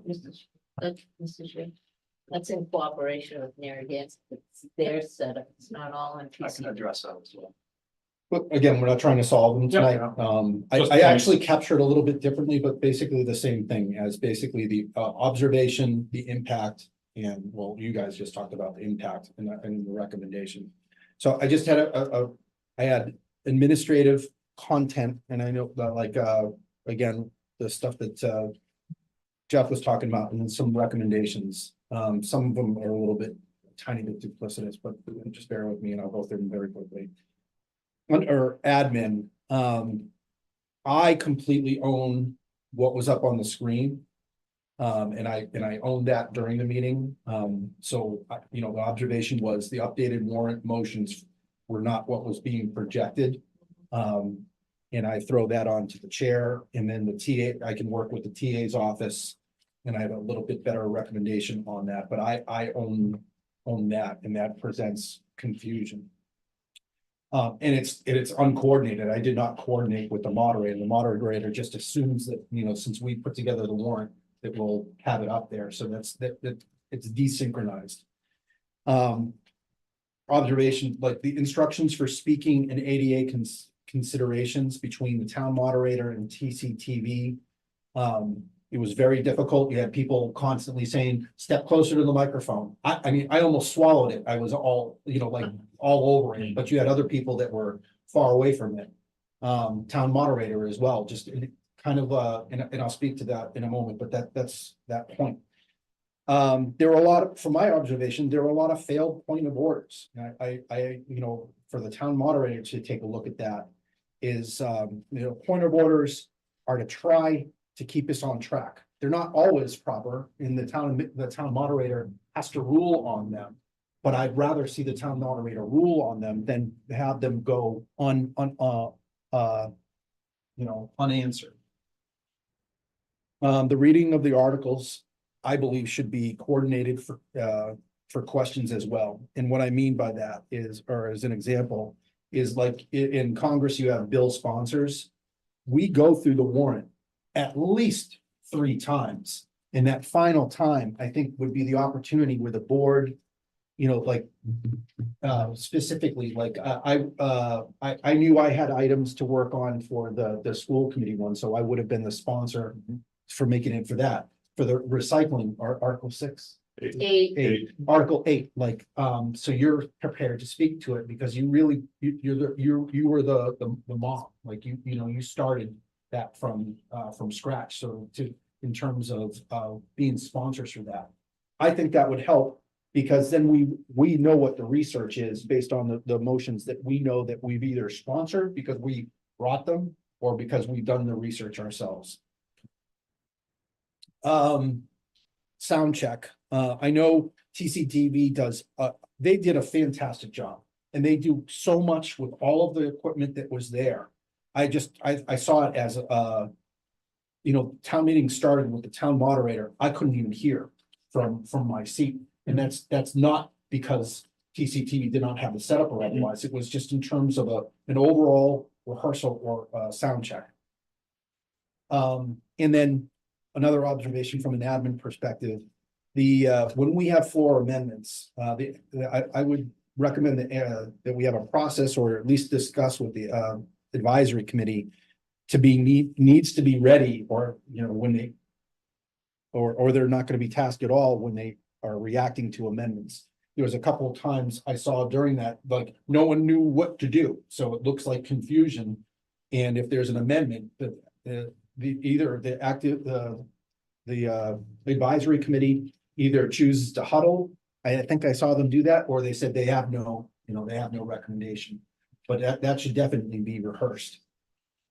Content, my perception of late bills at that point, it's black and white articles that I don't believe that they need the deep dive or the introspection as we go through the pre-town meeting and all those processes. At that point, to me, it's either don't pay the bill or don't pay the bill. That was my observation. But not everybody that goes to town meeting is at pre-town meeting. Yeah. And the reason you have town meeting, it's for the voters to ask questions and kick the tires and get as much detail as they choose. It's not to see how fast you get in and out of there. And as far as motions go, you can have the main motion, then you can have a secondary, you know, another secondary, and you can have 6 amended motions in front of you if you want, and then you got to deal with the last one, boom, boom, boom. And eventually you have to vote on the main motion. Just because an amended motion passes for change of dollar amount, you still have to go back and finish and vote on the main motion. But I mean, town meeting it's their meeting. If they want to ask 6 pages of questions on an article, that's their prerogative. It's true. It's the way it is. We have asked if we get an electronic copy of town meeting times that is owned by the Massachusetts Moderators Association. Yep. And they will not release it electronically. You can get away with putting a few things, Few up, blurbs, But, but you not know, the entire because it's document. baked in our bylaw. Yep. I tried and tried, but they, those suits. Again, a content, the walkthrough of the zoning bylaw change with respect to adding, advanced recycling, and just whatever kind of sync we need with the other committee, commissions and boards at that point, I think, whether the speaker said who they were speaking on behalf of, that created a lot of confusion, and that whether we needed to be able to clarify or otherwise, but that further made that hour-long discussion even more painful.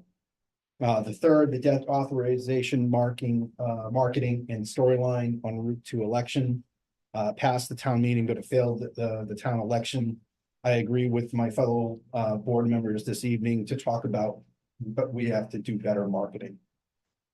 For the Stone Bridge, these type articles, it failed, but at least from my perspective, it was at least successful for how the town meeting wants to proceed. We should be able to glean by, we're there, we're listening to the conversations, we should be able to glean what people were looking for. There were a lot of great questions, ultimately, that it failed, but I think it was successful in determining the way forward.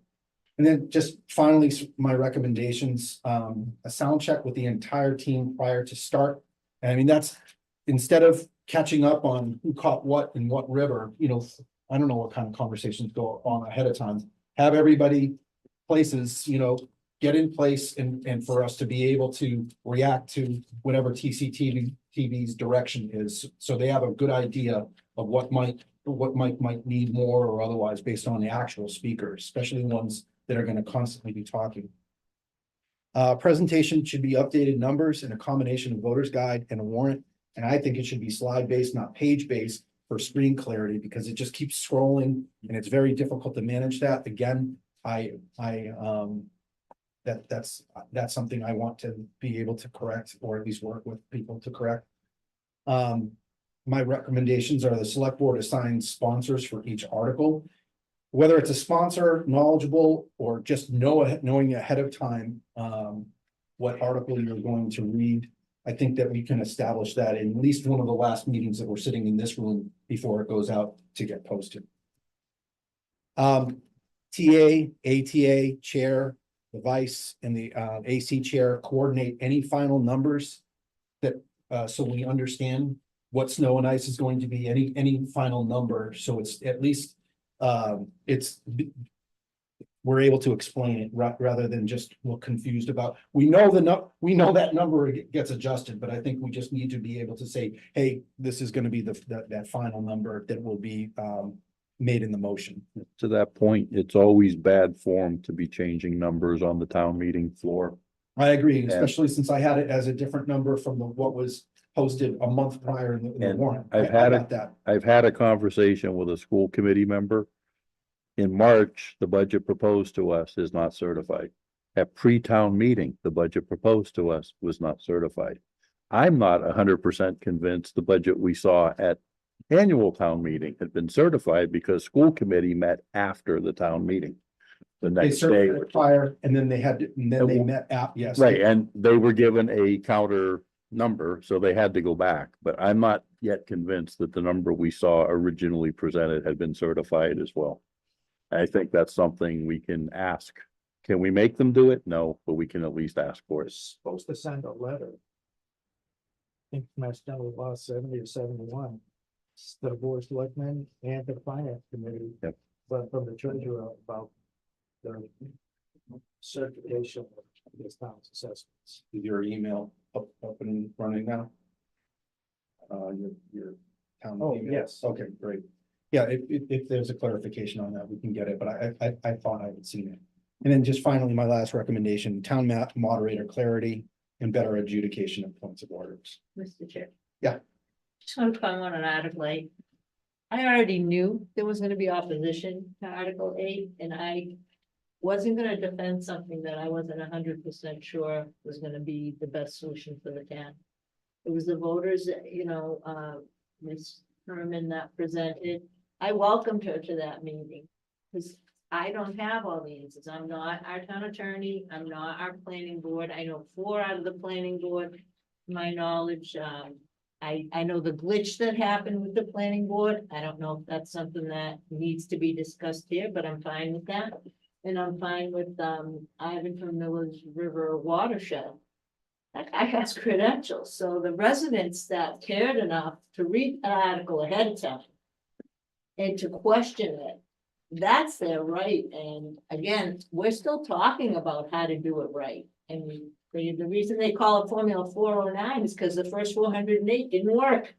So you're going to bring things to town meeting, you're going to do the best you can. But I think what I love the most about that is it brought somebody out. It brought other people out. It shows interest in our community and interest in the community, the broader community, because there's a confluence of the Miller's River and the Otters River, and that flows into the Connecticut River. So it doesn't just stop with us. There's a whole host of things that go on behind the scenes. So I disagree with what you're saying, Terry, because what we had asked, legal wrote the bylaw additions, and I want to say changes, because I think Jeff actually said it well. The zoning bylaws were adding to the list of approved uses. It was, again, I said it in the meeting, it was novel law. We weren't trying to adjudicate one thing or other. We were trying to place language in there. And what I saw and what you just said to me was that it was a confluence of people's fears of one thing or the other happening. And that's not what the purpose of that bylaw was. It was to come across like that. Your wife said as unfriendly. But not invite them in at the same time. Yeah, it went the way it went. As Jeff just said, it's town meeting. We're supposed to have debate about it. But I think we lost the spirit of what that bylaw was supposed to be doing.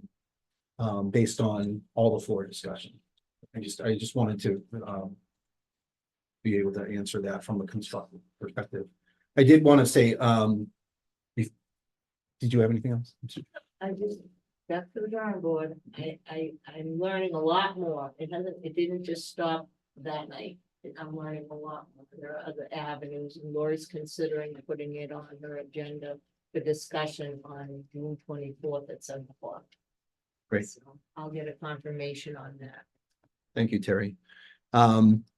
Just online, resident wanted to also add some clarifications or just a view on voting, like how voting is accomplished, and really that is focused at the town moderator. So as we collect these and consolidate them, and I really do want to be able to do that. So if you're able to send me what your recommendations are, and so we can share them with the town moderator in terms of observations, voting, whether it's equipment or process or otherwise. So that's a great one. I'm going to go to the audience. At least I want to at least finish it with Gail, because Gail took the time. She saw it on there. So you had a lot in your email, and that, I mean, you had like updates on the dog hearing and stuff that's not related to town meeting, but if you want to share your observations for what went well, what went. Sure. You're very involved. You're always at the meeting, so we value. And I agree with all the previous suggested, Gail Noel, thank you. Winchester Street. Thank you, Mr. Vice. I agree with all the previous suggestions. So I think all the warrants that have to do with enterprise funds be all together, and that would just make the meeting go faster. Because, okay, we don't have to really worry about this one.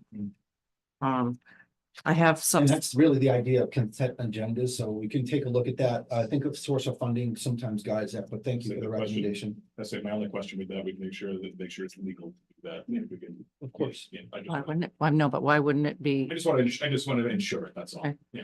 My other one was a little more specific about the school agreement. We have no signed agreement since June 30th, 22. And, Though that was a surprise. and, no, you finish first. I mean, so, Yeah.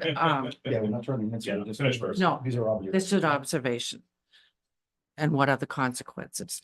Hmm. And then the meal tax question again went to legal and it's not legal to take it from a meal tax fund because there wasn't one when we voted to have one. That's So- something we can work on. And I did give you Jeff's example for the city of Amesbury Mhm. to do it, so it can be done. And then the grant funding article, we need one. You know, we have the Yeah. job, but now we need a description. The context on that, Gail, thank you for bringing this up. And Winchester? Westminster. There you go. Westminster actually just went through this as an example, their last town meeting. So in terms of plagiarism is a good thing when you're trying to figure out best practices and otherwise. They went through it and they created a budget. I think actually you coined it as budget, but some kind of fund where we're able Like to an forward fund, right? We're able to forward fund grant opportunities because as the grant writer sees more and more grants available, they'll say, Have to pay for it. yeah, you have to put it in first. So that's something that we should definitely look at Mhm. as, or else we're not gonna have the flexibility to be competitive. Yeah, you can't wait till town meeting to do it. Match. Yeah, you Yep. can't wait till town meeting to do that, Correct. you know? Great observation. Mm. Oh, and I had a scout hall suggestion. We talking about that. Yeah, next time. That's next. No, in a minute. Oh, okay. And I had tax work off suggestions and basically that's all I had. I appreciate you taking the And- time to, And why Especially- can't, like, the town report has to be done by April? it's a bylaw. Is it in the Why not bylaw? December? Why not, like in January for the previous year, or for the previous? Current bylaw says April, but it can be changed, so. Mhm. To move it up. Because looking at it, here in May, looking at last June's doesn't mean anything. Yeah, I agree, if you had it beforehand, so Yeah. people can study it, Right, look at it, if those who choose to. Mhm. that's all. Thank you, Bill. Thank you, Gabe. Mr. Chair, Yes. can I speak to some of the technical things since we're reviewing town meeting? I feel like I don't want you to feel defensive. If I'm not feeling defensive about it. Yeah, I but if just you had wanna speak to observations, some of absolutely. The issues that we have Sure, there, which I think would be valuable to you sure. and everybody. I wasn't planning on speaking to this, but when we started talking about it, I realized it was a lot. Steve Castle, TCTV Director. Thank you for reminding me. People don't realize this, and we encountered this on the way in. We start setting up at 2:30. Mhm. If it goes well, we're out of there in an hour or two. We're still setting up at 5:45. And scrambling to fix things. Didn't go well this time. There were a lot of challenges, and that's a very challenging venue for us because it's not our system. We don't work with it every day. We don't know it like the school does. Would you recommend that the school have a rep? Yes, that would be one of the things. You almost didn't have PA. Amplified audio. You almost didn't have it. At 4 o'clock, I was wondering how to tell you. Everyone needs to sit close and yell. This was going through my mind after 4 o'clock because we couldn't get the PA working. And So we were need texting contingent- tech. and Recommendation not- would be contingency plan for it. Yeah, yes, for that, but also to get the school more involved, and we feel like we don't have the support there to do it. They're gone. And we're on our own with Okay. a system that we couldn't figure out how to get running. That was just the PA. You almost didn't have streaming. we test the encoder that sends the video signal out a day or two or a week before. All the Ethernet wires were disconnected. We're looking at several Ethernet wires again. Text the text, who we get along with, great over there, but no answer. And then finally, okay, we figured it out. So we were lucky to figure it out. There's going to be a time when we can't. And I think the school needs to get involved with it. As far as microphones, I talked to and I do have emails to the school and we're corresponding on this. And we're going to try to get together and get better training for us on the audio board, which we don't have full access to. We basically just turn it up and down. They have full access to it. We don't have good access or training with the stage lighting. We had to bring in our own lights, which had come in the day before. Good thing I figured out how to use them. And Tim had a good suggestion for us with lighting the audience at something like 5:45 when we were still scrambling with that.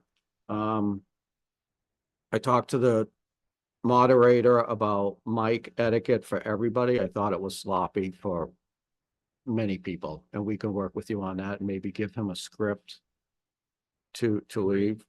We debated as a staff when we did our postmortem, as we call it on town meeting, whether we provide you with switched mics or just open mics. You had switched mics that you could turn on and off. No open mic. No. That was my position. People making T-shirts of what we say on open mic. But we keep the mics open for the audience so they don't Hey, have to Margaret. fumble for the switches. But we have to be quick on the board and we can do a better job on that. Yeah. The lights I discussed, we're gonna try to get training on stage lighting. Right. The hearing assistive device, the schools did not work. And I notified the school that they may be out of compliance with ADA because the antenna's broken. Good thing we put ours in the box, and I usually don't bring ours. And we had to use that for one person who needed it.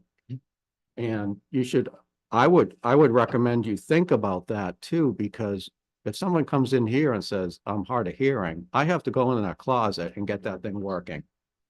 What are you gonna do in a meeting that TCTV isn't here for?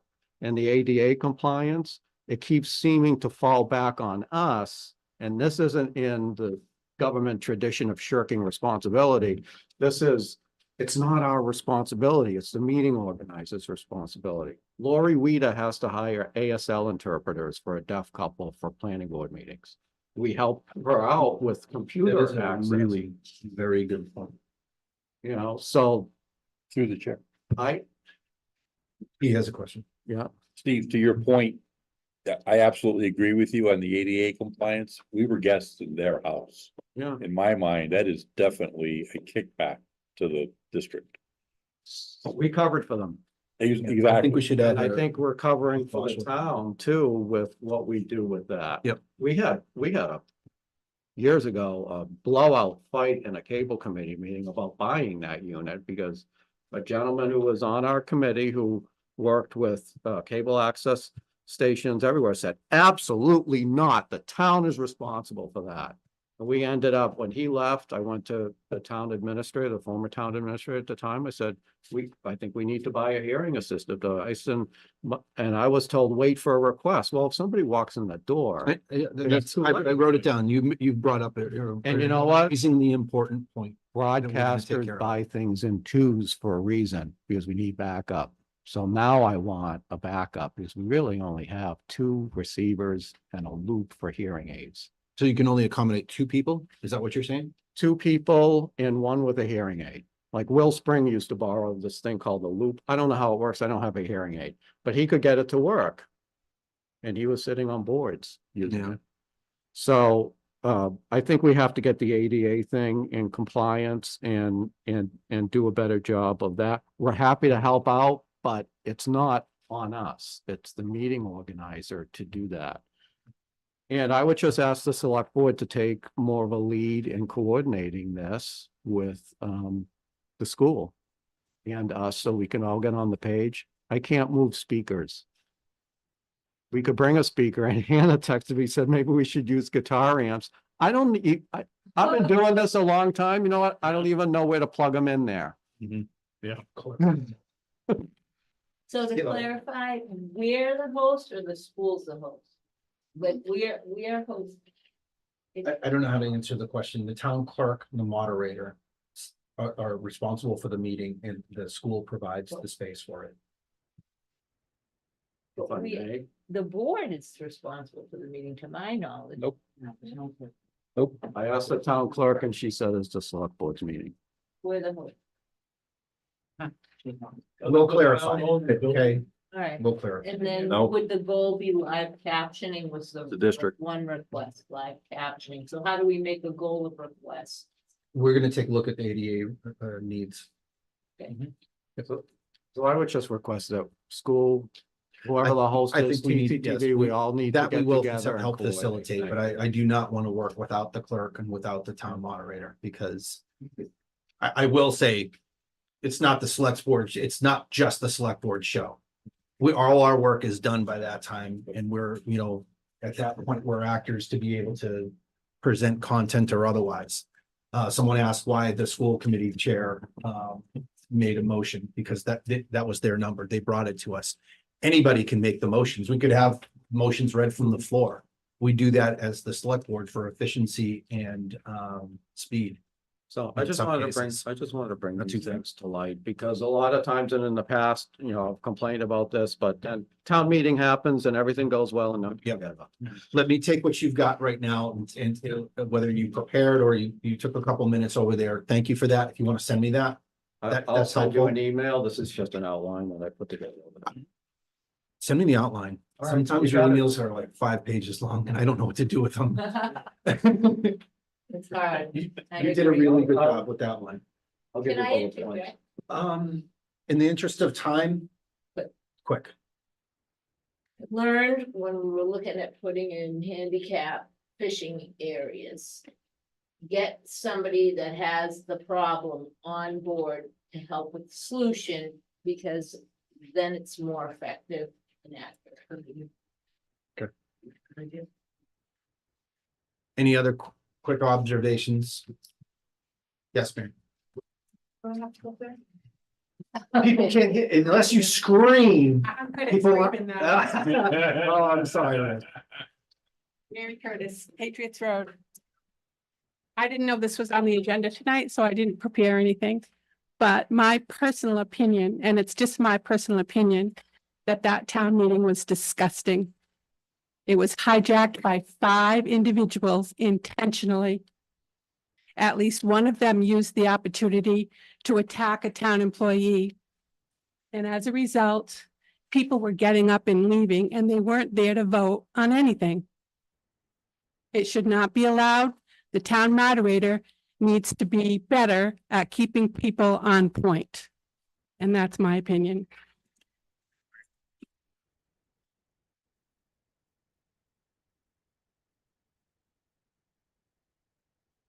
Another resident, just an observation of town meeting, trust is missing. That's why debt waste articles. We just have one other, that was the last item of new business. We're gonna go into old business. I want to thank the board for taking the time. I'm glad I got it on the agenda and you had time to think about it. It's all good observations, and that's really what I wanted to achieve. Not like, again, I said, no finger pointing or otherwise. And we're gonna always, we're gonna disagree with each other a lot. And I wanted to be able to get the stuff out there so we can collect it and we can get better and we can come up with ideas. But I think one of the biggest things to come out of it was hearing, making sure that people have, whether it's documents, reports, or otherwise, is that we do whatever our best to be able to make sure that we're accessible. All right, thank you for that discussion. That's going to close new business. We're going to go into old business. So it's action related to Scout Hall operating procedures. You do have some revised procedures, and then you've got a TCTV memos in there. But I want to start off the discussion by saying, I think everybody understands, and we've understood for years, that our intent was for TCTV to be in there and in the guise of a studio.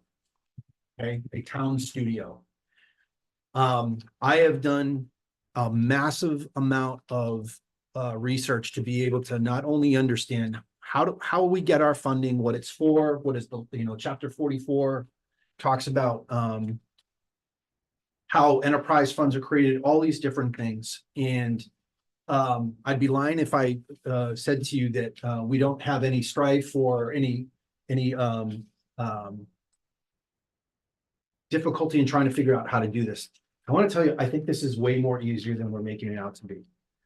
We all agree, as did CPC, to make sure that TCTV has some space in there.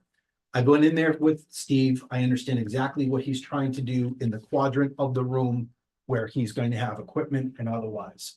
It makes total sense for how TCTV is going to provide a studio for not only their use, but we use the cable subscriber enterprise fund for three main purposes.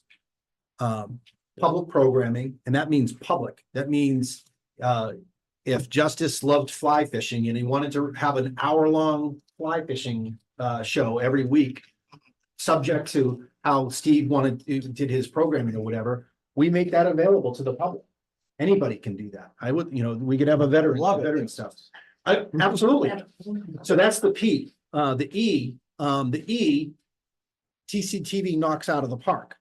They have a lot of educational things out there. They've gone into a lot of different, taken a lot of different spaces, whether it's events. They did the Memorial Day event. We do the kites. We do cabin fever. We've got the week-long news, the news channels or otherwise. From an educational perspective, we're doing that.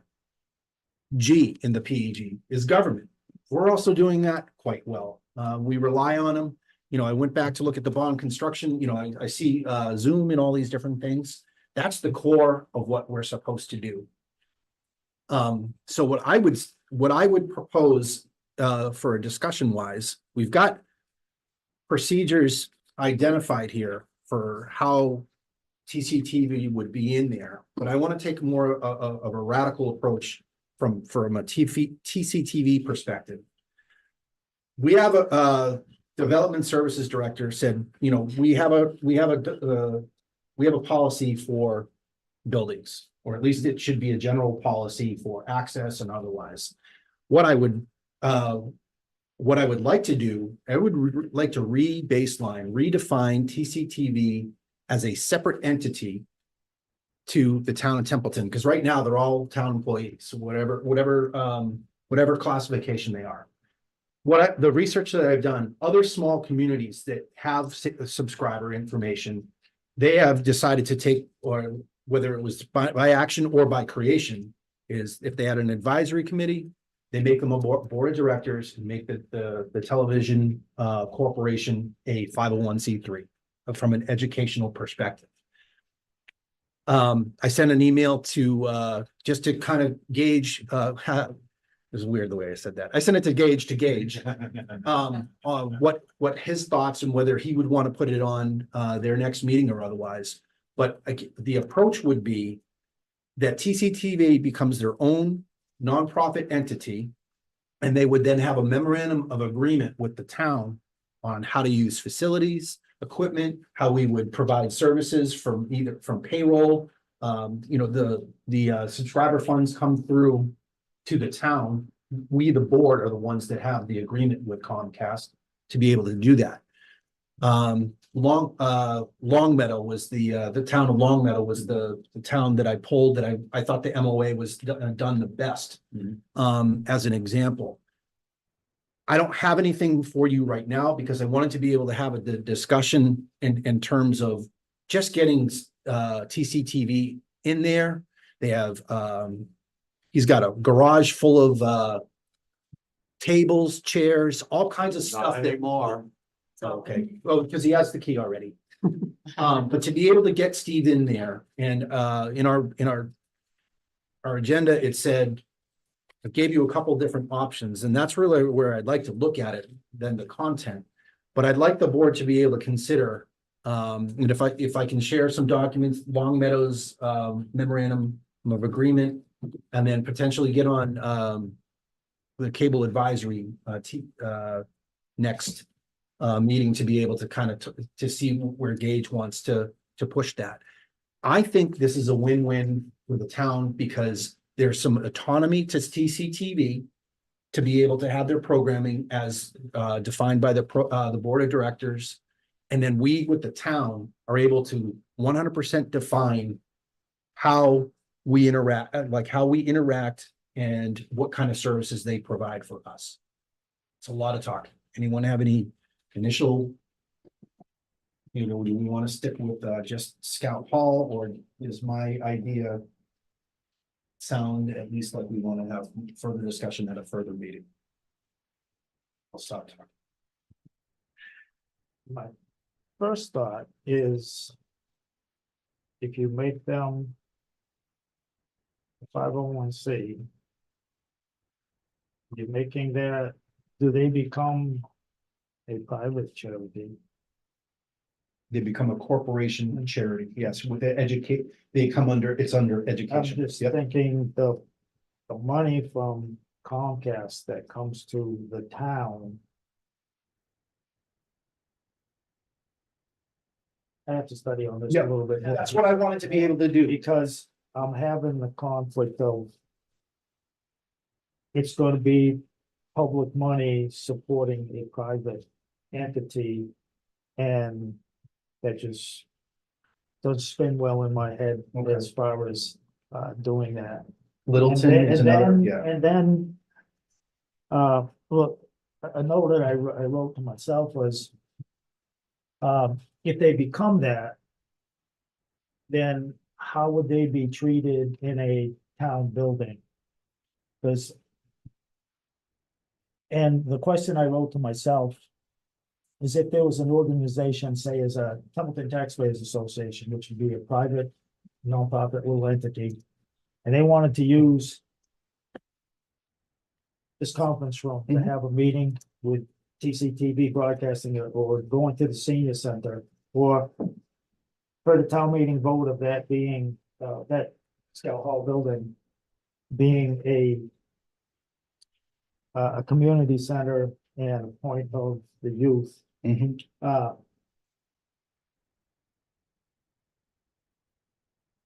they gonna have to jump through hoops to be in that building? And if a private organization wants to use this building or the senior center, is in the procedures as of written now, does everybody have to go through a query check? Are they gonna have to, check out the keys? Are they gonna have to utilize the town property use form and pay a fee? And provide an insurance rider, or, things like that, such spins through my head when I say going to a 501c versus being an enterprise fund, department of the town, funded by an established funding source. I just, Mr. Chair. I'm just, I I gotta do some more reading as well. Yeah, so Littleton, Long Meadow, Framingham, there are a lot of examples out there. So I get the sense that it can be done. It's how, and if it's something that we wanted to entertain, but I want to put together more information, certainly the board can do their, independent research for it, but I wanted to put it together because I think the way that I saw it working was that there was some autonomy to TCTV. Steve, and feel free if you want to chime in. Steve before has said to me, like, you and I had a disagreement on whether edict was going to get taped or otherwise. And he said something to the effect like, I have press credentials, or I have separation from that. And I really couldn't get there in my mind in terms of town employee. Like, at what point does he, cease being a town employee and someone who's going out grabbing public content because he has the perception that it should be out there for people. So part of that is when I was reading through these memorandums of agreement, I got a better sense that we would be able to, because it would be an MOA between the Board of Selectmen and the Board of Directors of the 501c3. There's a way to provide some separation to be able to say, you know, these are out, they would own their productions. When I say own, they would control their production much like he does now, but there would be, whether it was town speak or if it was TCTV Corporation. You know, you wanted to speak, I'm sorry. No, I just was, mine's just this consistent revenue. well, so I brought that up with Gage as well. So in chapter 44, I don't know, section 55.5 talks about for those enterprise funds, specifically cable revenue, when that comes in, it specifically says in the law, if that's not enough, then taxpayer appropriations can be used for that. And it would go through the same process that we do all of our other funding sources. When we go through all the 5,100 to 5,200, all intergovernmental, that's all part of a process. So if you only got $100,000 from licenses a year, what's your shortfall? That board of directors then says, yikes, we're gonna need an extra 50,000, and it becomes a budget request for that. As a 501(c)(3). Towards the cable operation, yes. So I understand your spirit, the spirit and the intent. We currently have TCTV, a town department. Correct. We have a cable commission already in place. Advisory committee, yes. So it seems to me what we're doing open heart surgery and fixing the engine while it's running. But I still have the question, can we take the public funds and channel them to the 501c3? And that's the piece that right now I don't have an answer to. Okay. I'll work on that. Yep. Again, it is running and Yep. it's running well, and Steve now has a key. The footprint and otherwise he's going in there and it looks like he's gonna have a great operation set up. I can speak to some of this briefly and not if you wish, Mr. Chair. To what degree? Just to shed some light on what you're saying about being a nonprofit without speaking on Sure, behalf of yeah, the cable. yeah. I mean, you don't have to describe the square footage or No, otherwise. no. We're gonna get you in there. It's just like how it's really, this document should more be, how are you complying with the town policy for stuff, rather than further defining how the town and the town's TV channel interacts. That's what I was seeking to fix, rather than just a building policy. That's fine, and I can just speak to the 501c3 Sure. nonprofit stuff for a bit.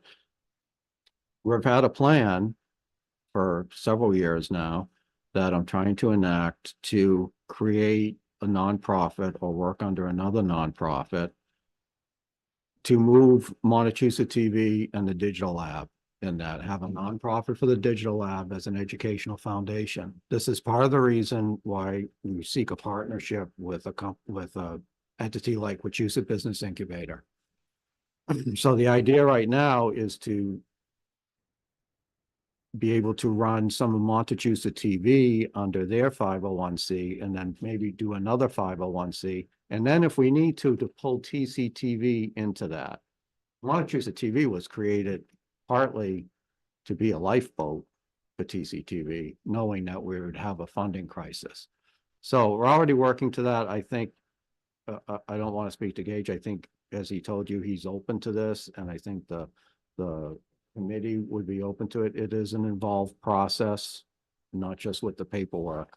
And Right, and you have I to have, and you have to have the. I have funding. experience. Yeah, but I just want to let you know that we already have some designs with this in mind. Yeah, Part of the thought process for me too was, it's great to have an educational foundation, because then you can get grants for those things. You get education, humanities grants. that's the vision that I. Yeah, but sometimes it may still be good to have TCTV as its brand, just doing the government meetings and Templeton thing as a government enterprise, because then you're getting kind of the best of both worlds. Or it could be also, we've discussed, maybe we need to pull TCTV out. So these are things that we can discuss as we go along. And that's all I wanted to clarify. Okay. I appreciate it. Sounds like you're thinking the same. I think so. Again, I didn't see bad outcomes. I 100% agree with Tim and Jeff to be able to say, to answer the funding questions like that, that's like the first thing that you need to be able to say, if these other towns did it, how did they do that? I don't think we're uncovering, 20 towns in Massachusetts that are now gonna get, arraigned in court tomorrow because of our meeting, you know what I mean? But I do want to explore that because I think it's evolutionary for how TCTV can exist in this community. You've already proven the need, the quality, and I just think we're ready for that next evolution. So you guys wind up having not just you're a town department, but you're a more robust organization. You have a lot. I don't want to make decisions on Montechusett TV and Toastmasters and things like that. I'd rather a 501c3 board of directors to be able to say, that's a great use of that money, or no, we're going to focus on this, looking at core missions or otherwise. But I think we're not going to solve it overnight. I'd like to get some more research for everybody. I'd like to count up how many towns actually do this and answer any questions. Some have 501c3s, nonprofits, some operate out of government municipalities. I don't know Yes. the exact breakdown. You should also know that some who were in nonprofits are running back to the governments because of the funding issues. Yeah. And then we get questions like, they want all of our war chest money in their enterprise account. What's going on? So, Trying to there's, do that. but here we are, and I thought, man, are we doing the right thing? We're actually looking to go out, but I think we're in a better position to go out to a 501c3 than some of the other towns Let's take a look who at are it. coming back into the government umbrella. But Yep. as Jeff and I think Tim pointed out, there are going to be pros and cons to it that have to be explored very deeply. And I would approach it like that. I would wind up saying, what are the pros and cons? What are the assumptions that we're making right now? One giant assumption that you guys kind of latched onto was, how do you do that? How does that funding mechanism work? No, Mr. Chair. Yes. Just a point that plays right into this. You just mentioned 3 pretty affluent communities with their memorandums of agreement. And I've sung the accolades to TCTV within the last 6-7 weeks during our meetings. The town of Acton is just getting this process as far as how they televise online. We've been doing this pre-COVID. Once again, the little town of Templeton is kind of paving the way. Mm. And, TCTV has been a godsend. There's no question of that. Mhm.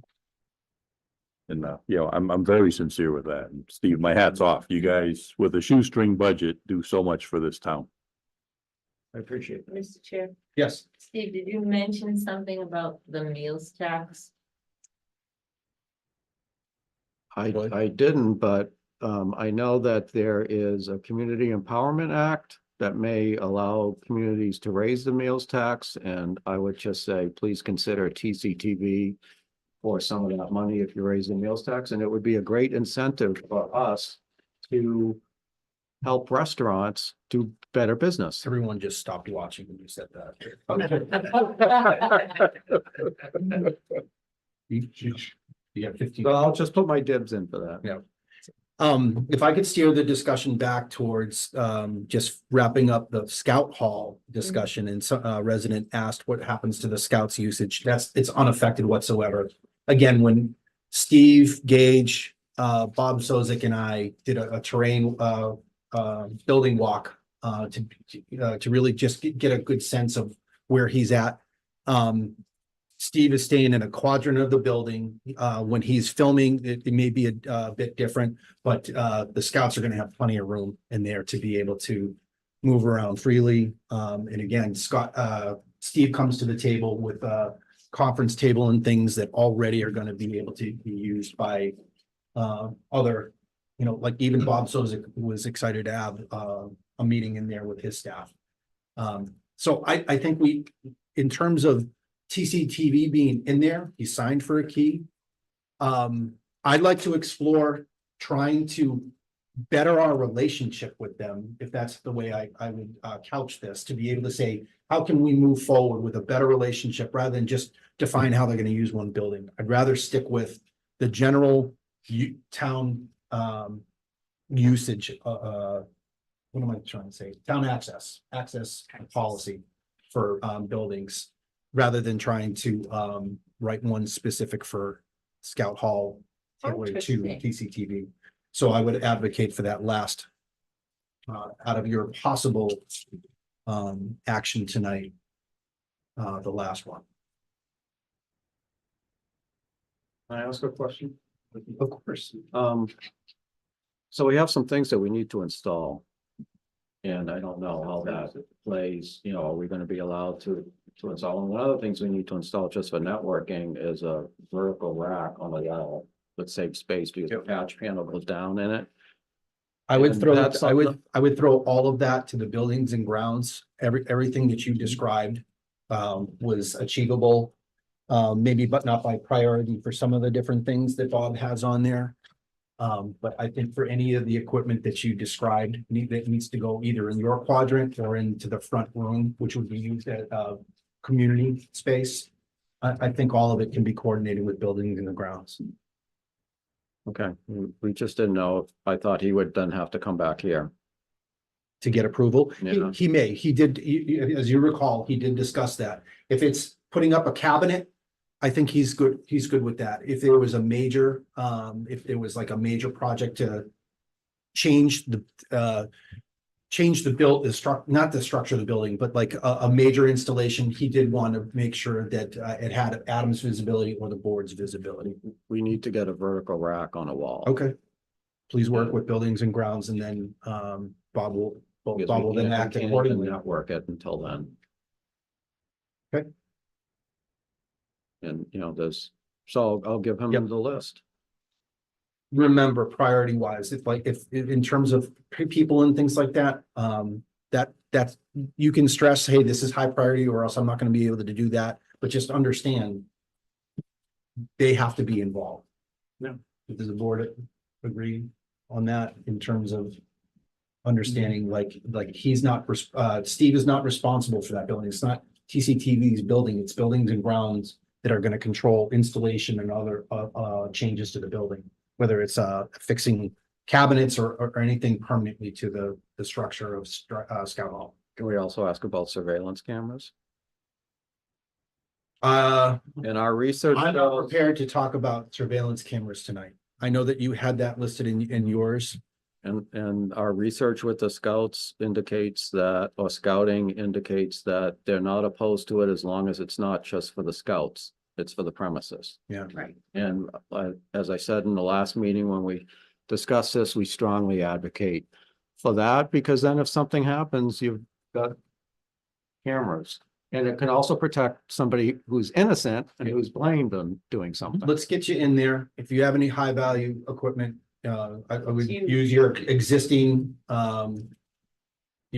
buildings to secure something that you felt, secure things as you think fit. And Mr. Dunbar's here from Scouting and Central Mass, and I think he'd like to say a few words too. Okay. If you don't mind. Sure, okay. Thanks, Steve. You're welcome. I am concerned about his expensive. Mr. Dunbar? Builds up, yeah, so William Dunbar, representative of the Heart New England Council. I was asked to come by Steve to talk a little bit about our youth protection guidelines policy. Obviously, our intention as an organization is to protect our youth first and foremost.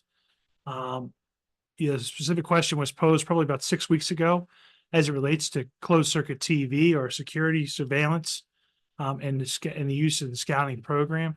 We have nothing in our policy that prohibits the use of security cameras or closed circuit TVs. Many of our places where scouts meet, including our own business operation in Rutland, and our scout camp are under surveillance cameras.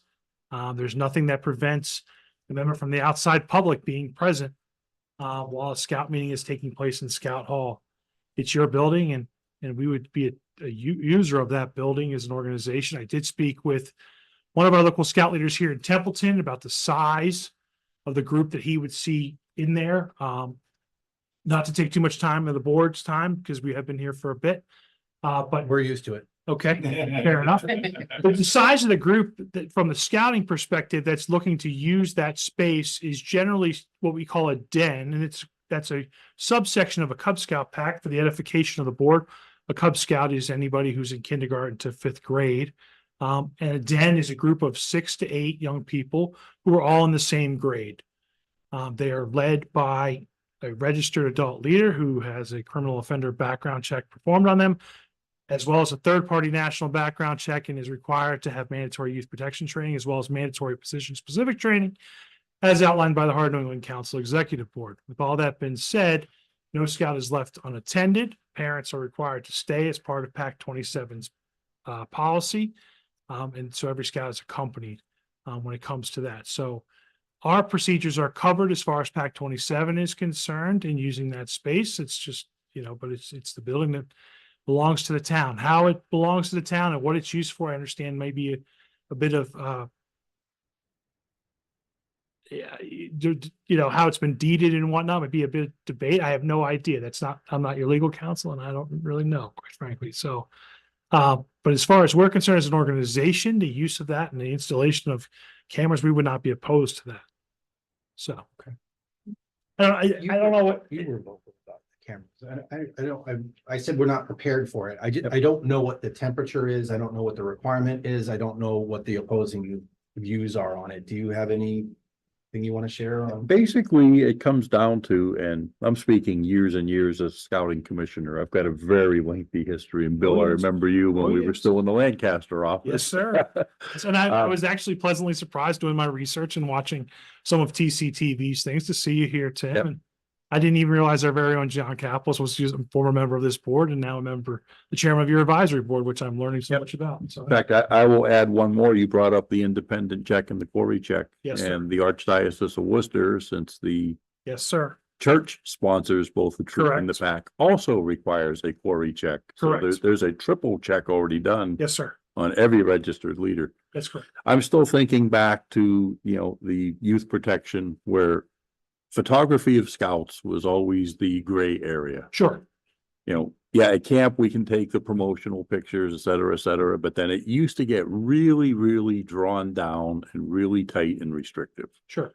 That was the concern when I raised it on, putting cameras into the building. How close are we broaching on the YPT and the Guide to Safe Scouting requirements? Right. So I think there has been some movement in what you're speaking to. So every year scouts, fill out what's called an annual health and medical record. And on that, they have the opportunity to opt out of video and or pictures being taken. And then parents have the ability to specify that I don't want my child's picture being used in social media, or, we have a situation where the child is maybe in a foster care situation where that is prohibited by state law. So on and so forth. So we're in a good spot in terms of being able to secure, if you will, the approval, if you will, of the parent of the child or the responsible party to be able to say, yes, but you can use my child's, for lack of a better term, name, image, and likeness, or not. So I think when I did have this conversation with Steve about 6 weeks ago, obviously we'd be opposed to cameras in the bathroom, and things of that nature. I mean, yes, I think general common sense when it comes to that. But as he described it and showed me this evening, where the cameras will be placed, in the entranceway and, on the equipment or interior, what have you, that, what we would have no issue with that. So when it comes to photography, obviously, and we're very specific about, it's more about private areas of, bathrooms and changing stalls and things of that nature rather than general public. After all, there is no assumption of privacy in the general public. So that's assumed. And you are correct. So as Tim is alluding to, PAC and Troop 27 are actually owned by Holy Cross Church in East Templeton. They are the charter partner.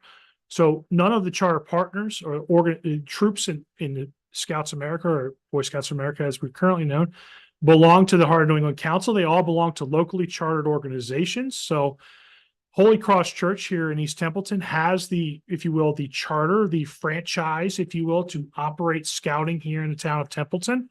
But that's available to any, organization who'd want to do that as well. So, yeah.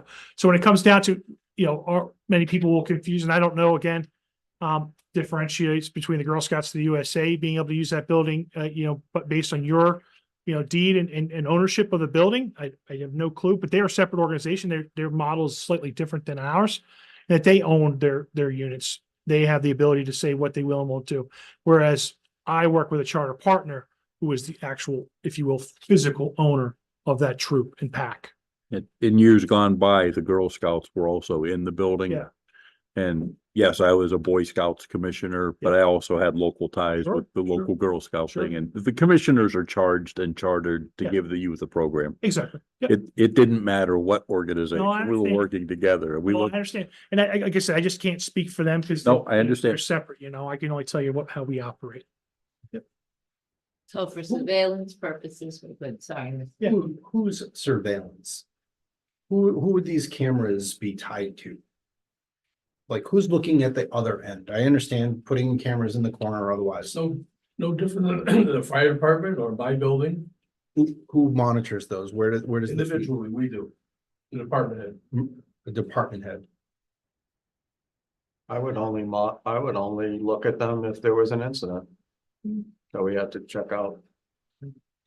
That's what I'm concerned about. It's like, who's actually, who is the consumer of the video feed? It's your department head. In my mind, is that if the building is under buildings and grounds, then that would go to the Department of Public Services. Right. The cameras are being installed for what purpose? To monitor people or to monitor for theft? Security. Security. Excuse me, Mr. And quite honestly, and if I'm wrong with that, that's. Oh, yeah. that's fine. No, it's been said by each one, so it's. I Quite keep- honestly, I it's keep hearing both. That Department of Public Works is in charge of the building, it's not, the select board is in charge of all the town buildings. And it should, generally should be the town administrator that operates the building, with my understanding. Buildings and grounds is responsible for the care. This and the may- care. Okay. That's really what I'm thinking. I understand what you're saying. In this case, the discussion for the video feed, if it's for security, I certainly don't look at TCTV as being responsible for their own security unless, do you already do that? Do you already have cameras on Your equipment. your equipment elsewhere? No, but it's locked. Right. We have a security For the system discussion tonight, at the garage in Ballinville. That's a secure building. So What about what I'm hearing cameras? is if I may, Mr. Chair, yes, go ahead. if our office is responsible for the building, would it be Adam to do the surveillance? If there was an incident, because it's mainly for theft, he's got a lot of equipment, it's an open space, it's not an enclosed space. So there's more vulnerability is what I'm hearing. If it was Adam, I would see him delegating it right down to whatever department head is responsible for security of that building. Oh, you, Holly? I do the one here, so, yeah. So this, let's just, If CCTV were to be installed there, I want to make sure that that the proper, from a security perspective. If Adam determined, or we determined, or Adam determined that TCTV needs to be the responsible party for security in Scout Hall. I'm kind of talking through the operating procedures portion of it right now. That could be there. I just don't know if we're there to have that discussion tonight. You barely are in that place right now and not set up. I don't think we're prepared to talk about cameras. We can wait, but I don't think we should wait too long. Okay. next meeting. I like the other stuff that I've got, I want to be able to provide the board, and I'll like, again, I can't even tell you how many hours on a plane that I spent doing the research for this stuff, so I have a lot that I want to be able to, want to give you guys a presentation with some research. Please do your own research as well, but I want to come back and say, I think that there's merit in taking a look at having TCTV break off from as a town And which would alleviate some of these things, because then we just write a memorandum of agreement that specifies these things, and security would be an inherent Templeton. I wouldn't put security of the building as a requirement in an MOA with a 501(c)(3). If that helps.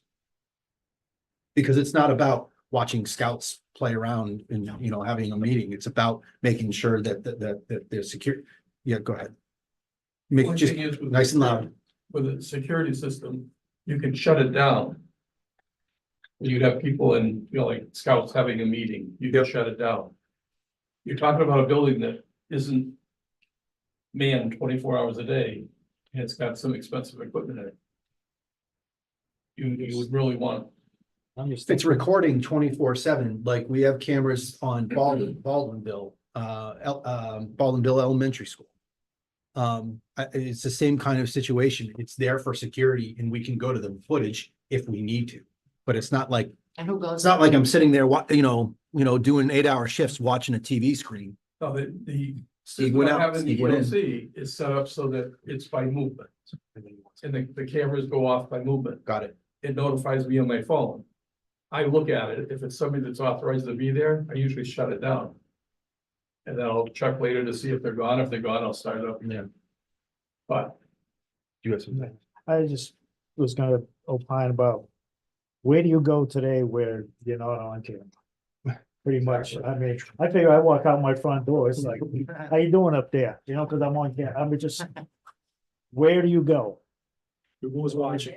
Except for a real small mom and pop thing maybe, but just about every store building you go into, here, how you doing? You're on camera. I think it's gonna be a later discussion, but I think that's a good direction. But we kind of got two things going there for this. Access, I'd like the board to address access tonight. Security, I think we can continue that conversation, and then relationship between the town and TCTV, I will work on. And I really looking forward to that. I think positive things could come up of that. So at least, we again, what's on the agenda. Thank you very much, Mr. Greenbaum. Thank you, sir. From operating procedures perspective, or you have also the possibility to make a motion for just access this evening. How does the board feel this evening? Just a general comment. Yep. This will be the second time I'm bringing this up. I've spoken before about access and using a key card type system, Yeah. electronic, that we can immediately deactivate somebody's access. That's simply a few keystrokes and it's done. But again, for security purposes, that's logging who's in. So that would also be extremely beneficial. Okay, the building was accessed at 7:15 PM by Mike Curry. And at 7:19 PM, something went wrong on the rack on the wall. Well, it's not too hard to connect all the dots. And I'm not saying you're gonna wreck those Wait, stuff. maybe I don't love the idea. your fire department and EOC all have that system in place right now. Okay, and who manages it? Fire chief and I, for our buildings. And your cable chair does this for a living. Okay, We know who goes in every time. And if we want to stop somebody from going in, I can just go on my phone and delete them. so it's basically a cost. If we were gonna decide, I'd love the idea of a card key. There's no cost once you buy the keypad. There's no monthly fee. Yeah, let's have an offline discussion. Tim, if you wanna. School has the same system. I can do some research Sure. on it as well for you. Mr. Chair, Steve had a comment. I thought I heard it. The cable committee Yeah. chair Gage does this for a living. Yep. Security and key cards. If we have an existing system that just needs to be expanded. Oh. Okay.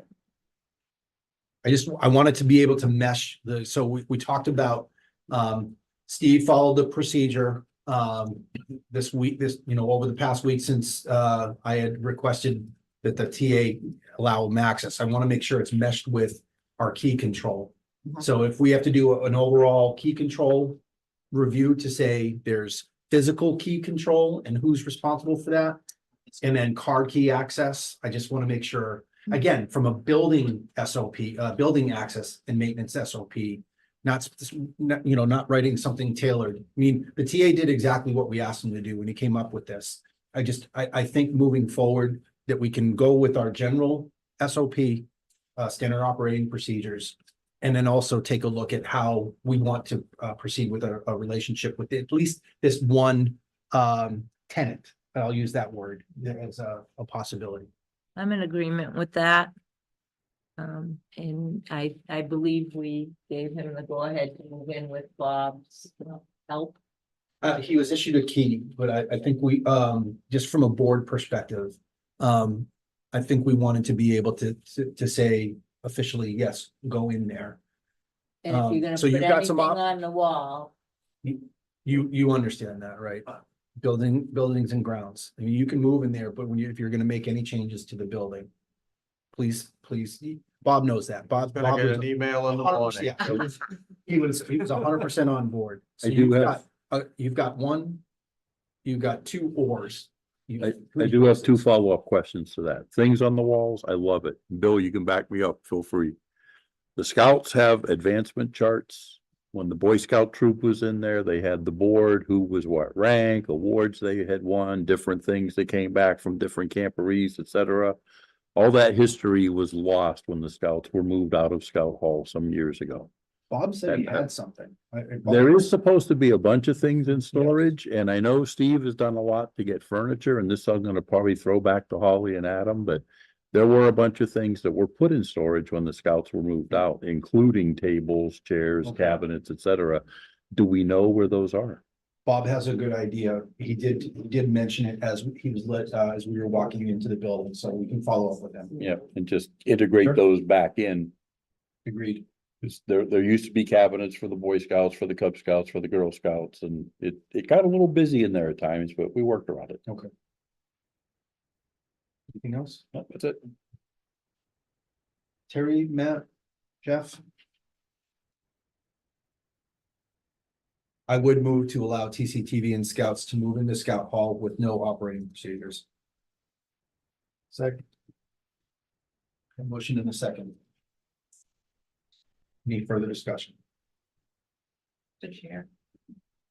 If the board's gonna vote on this, I would ask that you give us some direction on how the rest of the staff gonna get their keys, maybe even immediately, just some of those details. And if we're holding off on the scouts being in there, just let us know, if they're gonna be in there, I just need some guidelines on how we're gonna do that too. Okay. Yeah, we're in discussion. Just on the scout aspect of it. Being a parent of scouts, for the most part. Scouting program is pretty much winding down for the summer at this point. So I think that we won't have to worry about scouts going in for meetings until at least September. Because I know PAC 27, they're done meeting for the year, and their last meeting coming up is this weekend, their annual rank advancement. But after that, they'll have summer things, but they won't be in Scout Hall. I wouldn't think they would be in Scout Hall anyways. So I think that as far as that goes, you probably have a little bit of a buffer zone from now until at least September for the scouts to begin meeting there anyways. If it pleases the board, and I know it doesn't have to do with the motion that's on the table right now, but if it pleases the board, let me take a look and see what our current policy for building access is. And then our next meeting, if we put that on as agenda item, just to take a look and see if we needed to add anything to it, or, am I just grossly blowing past if what's presented to us satisfied some of the things that Polly's talking about right now. Let me see if the general one needs to be amended. And then I can come back to the board at the next one, at our next meeting, to be able to say, here's what the current one is. It works. It gives us, latitude, and otherwise it gives, Holly a good understanding that if someone's gonna request town use application and then they need a key, she understands that, or if we need amendments, I would at least be able to present something to you at the next meeting. We will need some staff keys as soon as we're ready to work in there. I understand that. So hopefully in a few weeks. when we're Mu- done with that, mu- okay. So what when Bob and I discussed this, like, CCTV. I believe has upwards of, it was a bigger number than I thought. It was like 8 keys to town hall. It would be for the type of operation that they have. I would ask for some discretion that not everybody, like part-timers or for your need access people, they would just follow the same procedure that you did because it's now an operating location for TCTV. Yeah, we would need 5 keys total. Because we have 4 supervisors and Caitlin comes in. Caitlin comes in here, works weekends. That's at full operation, correct? Yeah, let's, Four in the letter. Yeah, but I forgot about Caitlin because she often works weekends and she has a key to town is she hall. temporary? She's part-time. I would just, baby steps, in terms of Yeah. you're getting in there and you're getting set up, you're not on full operation. Yeah, right but now. once we are, I don't want to be going there to let somebody in on weekends. That's why we got her a town hall key because she called me up. Can I go in and work Saturday on this? Sure, I'll meet you there. I shouldn't have to be doing that. But you're setting up. This is your startup operation. Yeah. Yeah, I'm just saying. So once we get going, keys that support your startup operation, and then when you're full up and you need all your employees. okay. All right, the motion that's on the table is to let TCTV in there without operating procedures. Is there any further discussion? I will go back and look at, work with Adam and Holly to take a look at it. I probably have not ever seen it, to be honest with you, so. Any further discussions?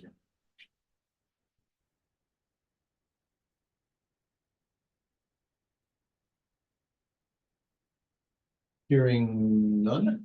You have one. Okay, hearing none, I want to put it to the vote. This is a motion to allow TCTV and scouts, and I say and scouts to move into Scout Hall with no operating procedures. How do you vote, Tim? Yes. Jeff? Yes. Terry? Yes, Matt? No. I vote yes, and that passed 4-1. It is now 9:23. Yeah, we are at the end of old business. I'd like to move into board member comments. Would our newest board member like to start?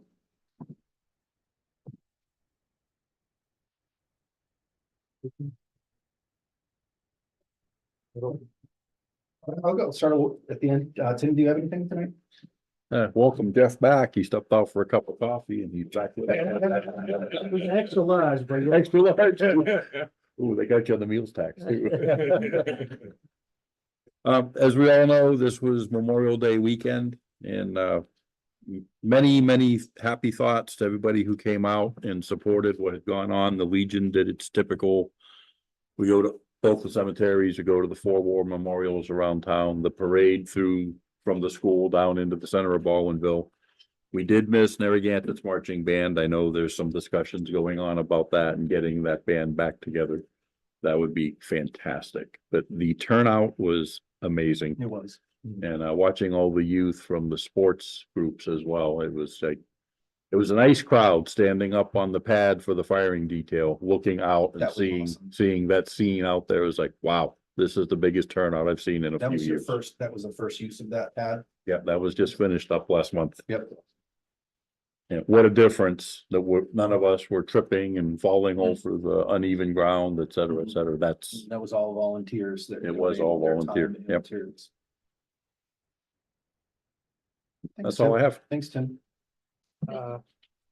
First of all, it's good to be back, back on the board, however long it is. And it is Memorial Day weekend past, might have not been maybe 1 day or 2 day, whatever, the weather wasn't so good, but on Memorial Days and Veterans Days, I have a habit, I've done it for a long time. I walk through several cemeteries, and this year I was walking in one, and the road kind of curves around, and there's kind of an island of grass with 4 rows of stones and markers and stuff. And I stopped and I looked down it, and it's just almost 4 solid rolls of flags. The majority of them are World War II, there's some Korea, there was a couple Vietnam vets. But I just stopped there and thought for a second, and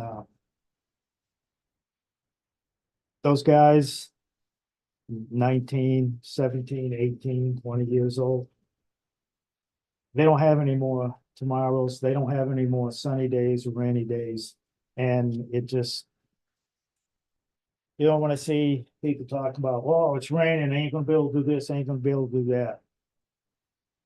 Just be glad that you have a rainy day or a sunny day.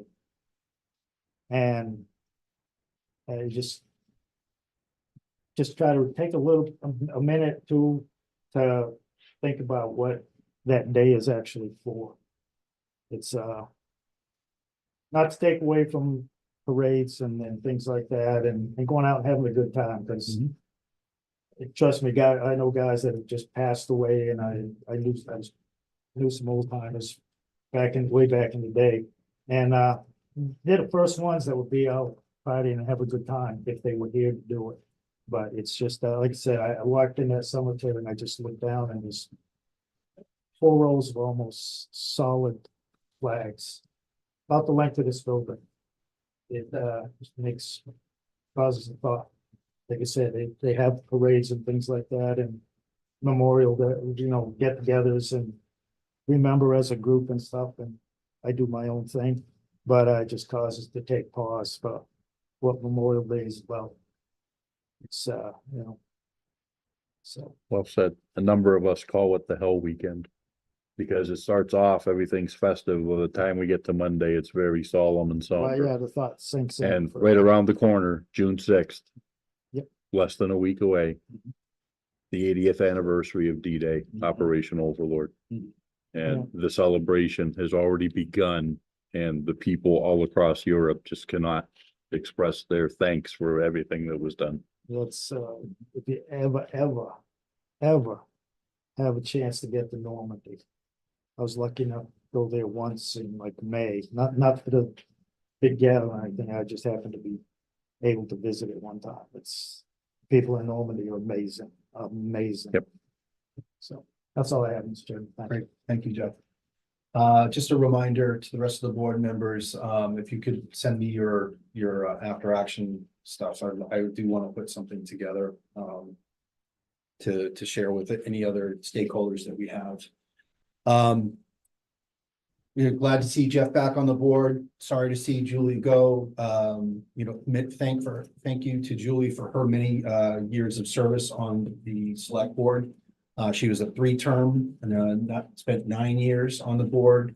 I do plan on having some kind of certificate ceremony for her years of service in the coming future. But I just wanted to make sure that everybody knew that I will work with a couple. I will work with people to set that up to get the recognition I believe that she deserves.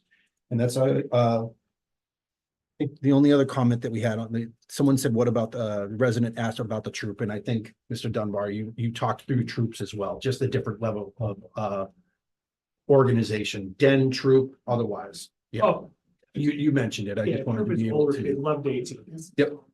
And that's all I had. Moving down the table. You can go next or you can go last.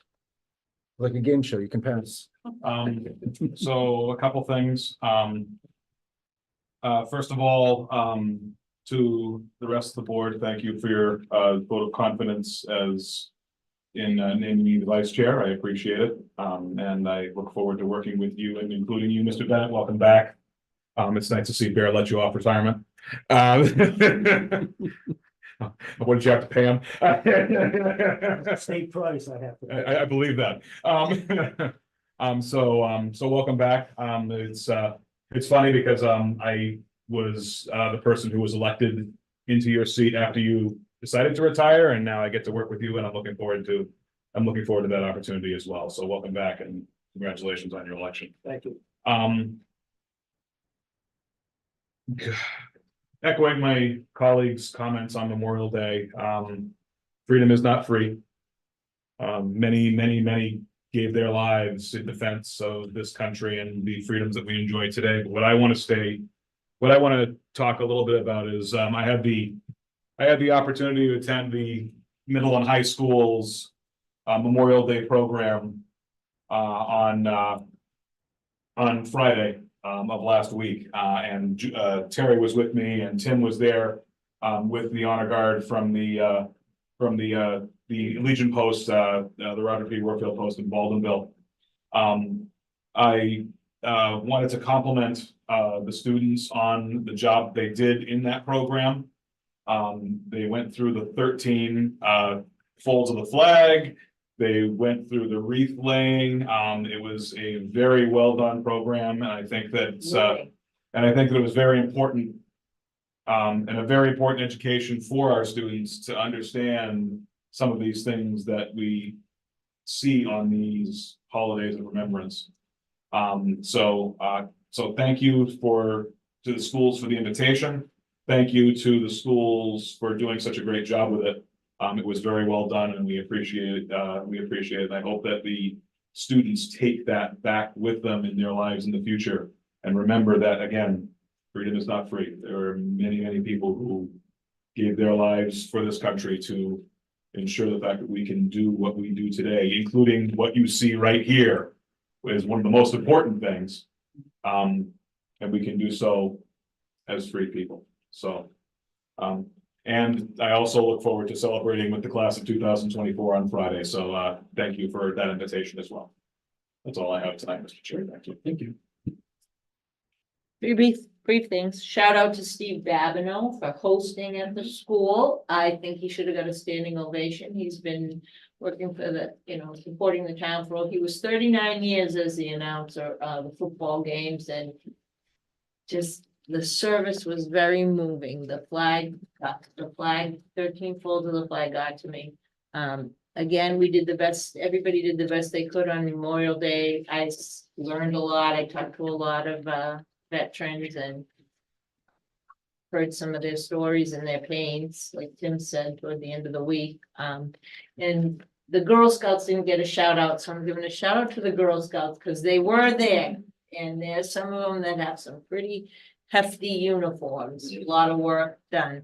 And then the last thing, I'm remiss and I apologize to the residents of Royalston Road. They did ask for an update and it was supposed to be on the agenda.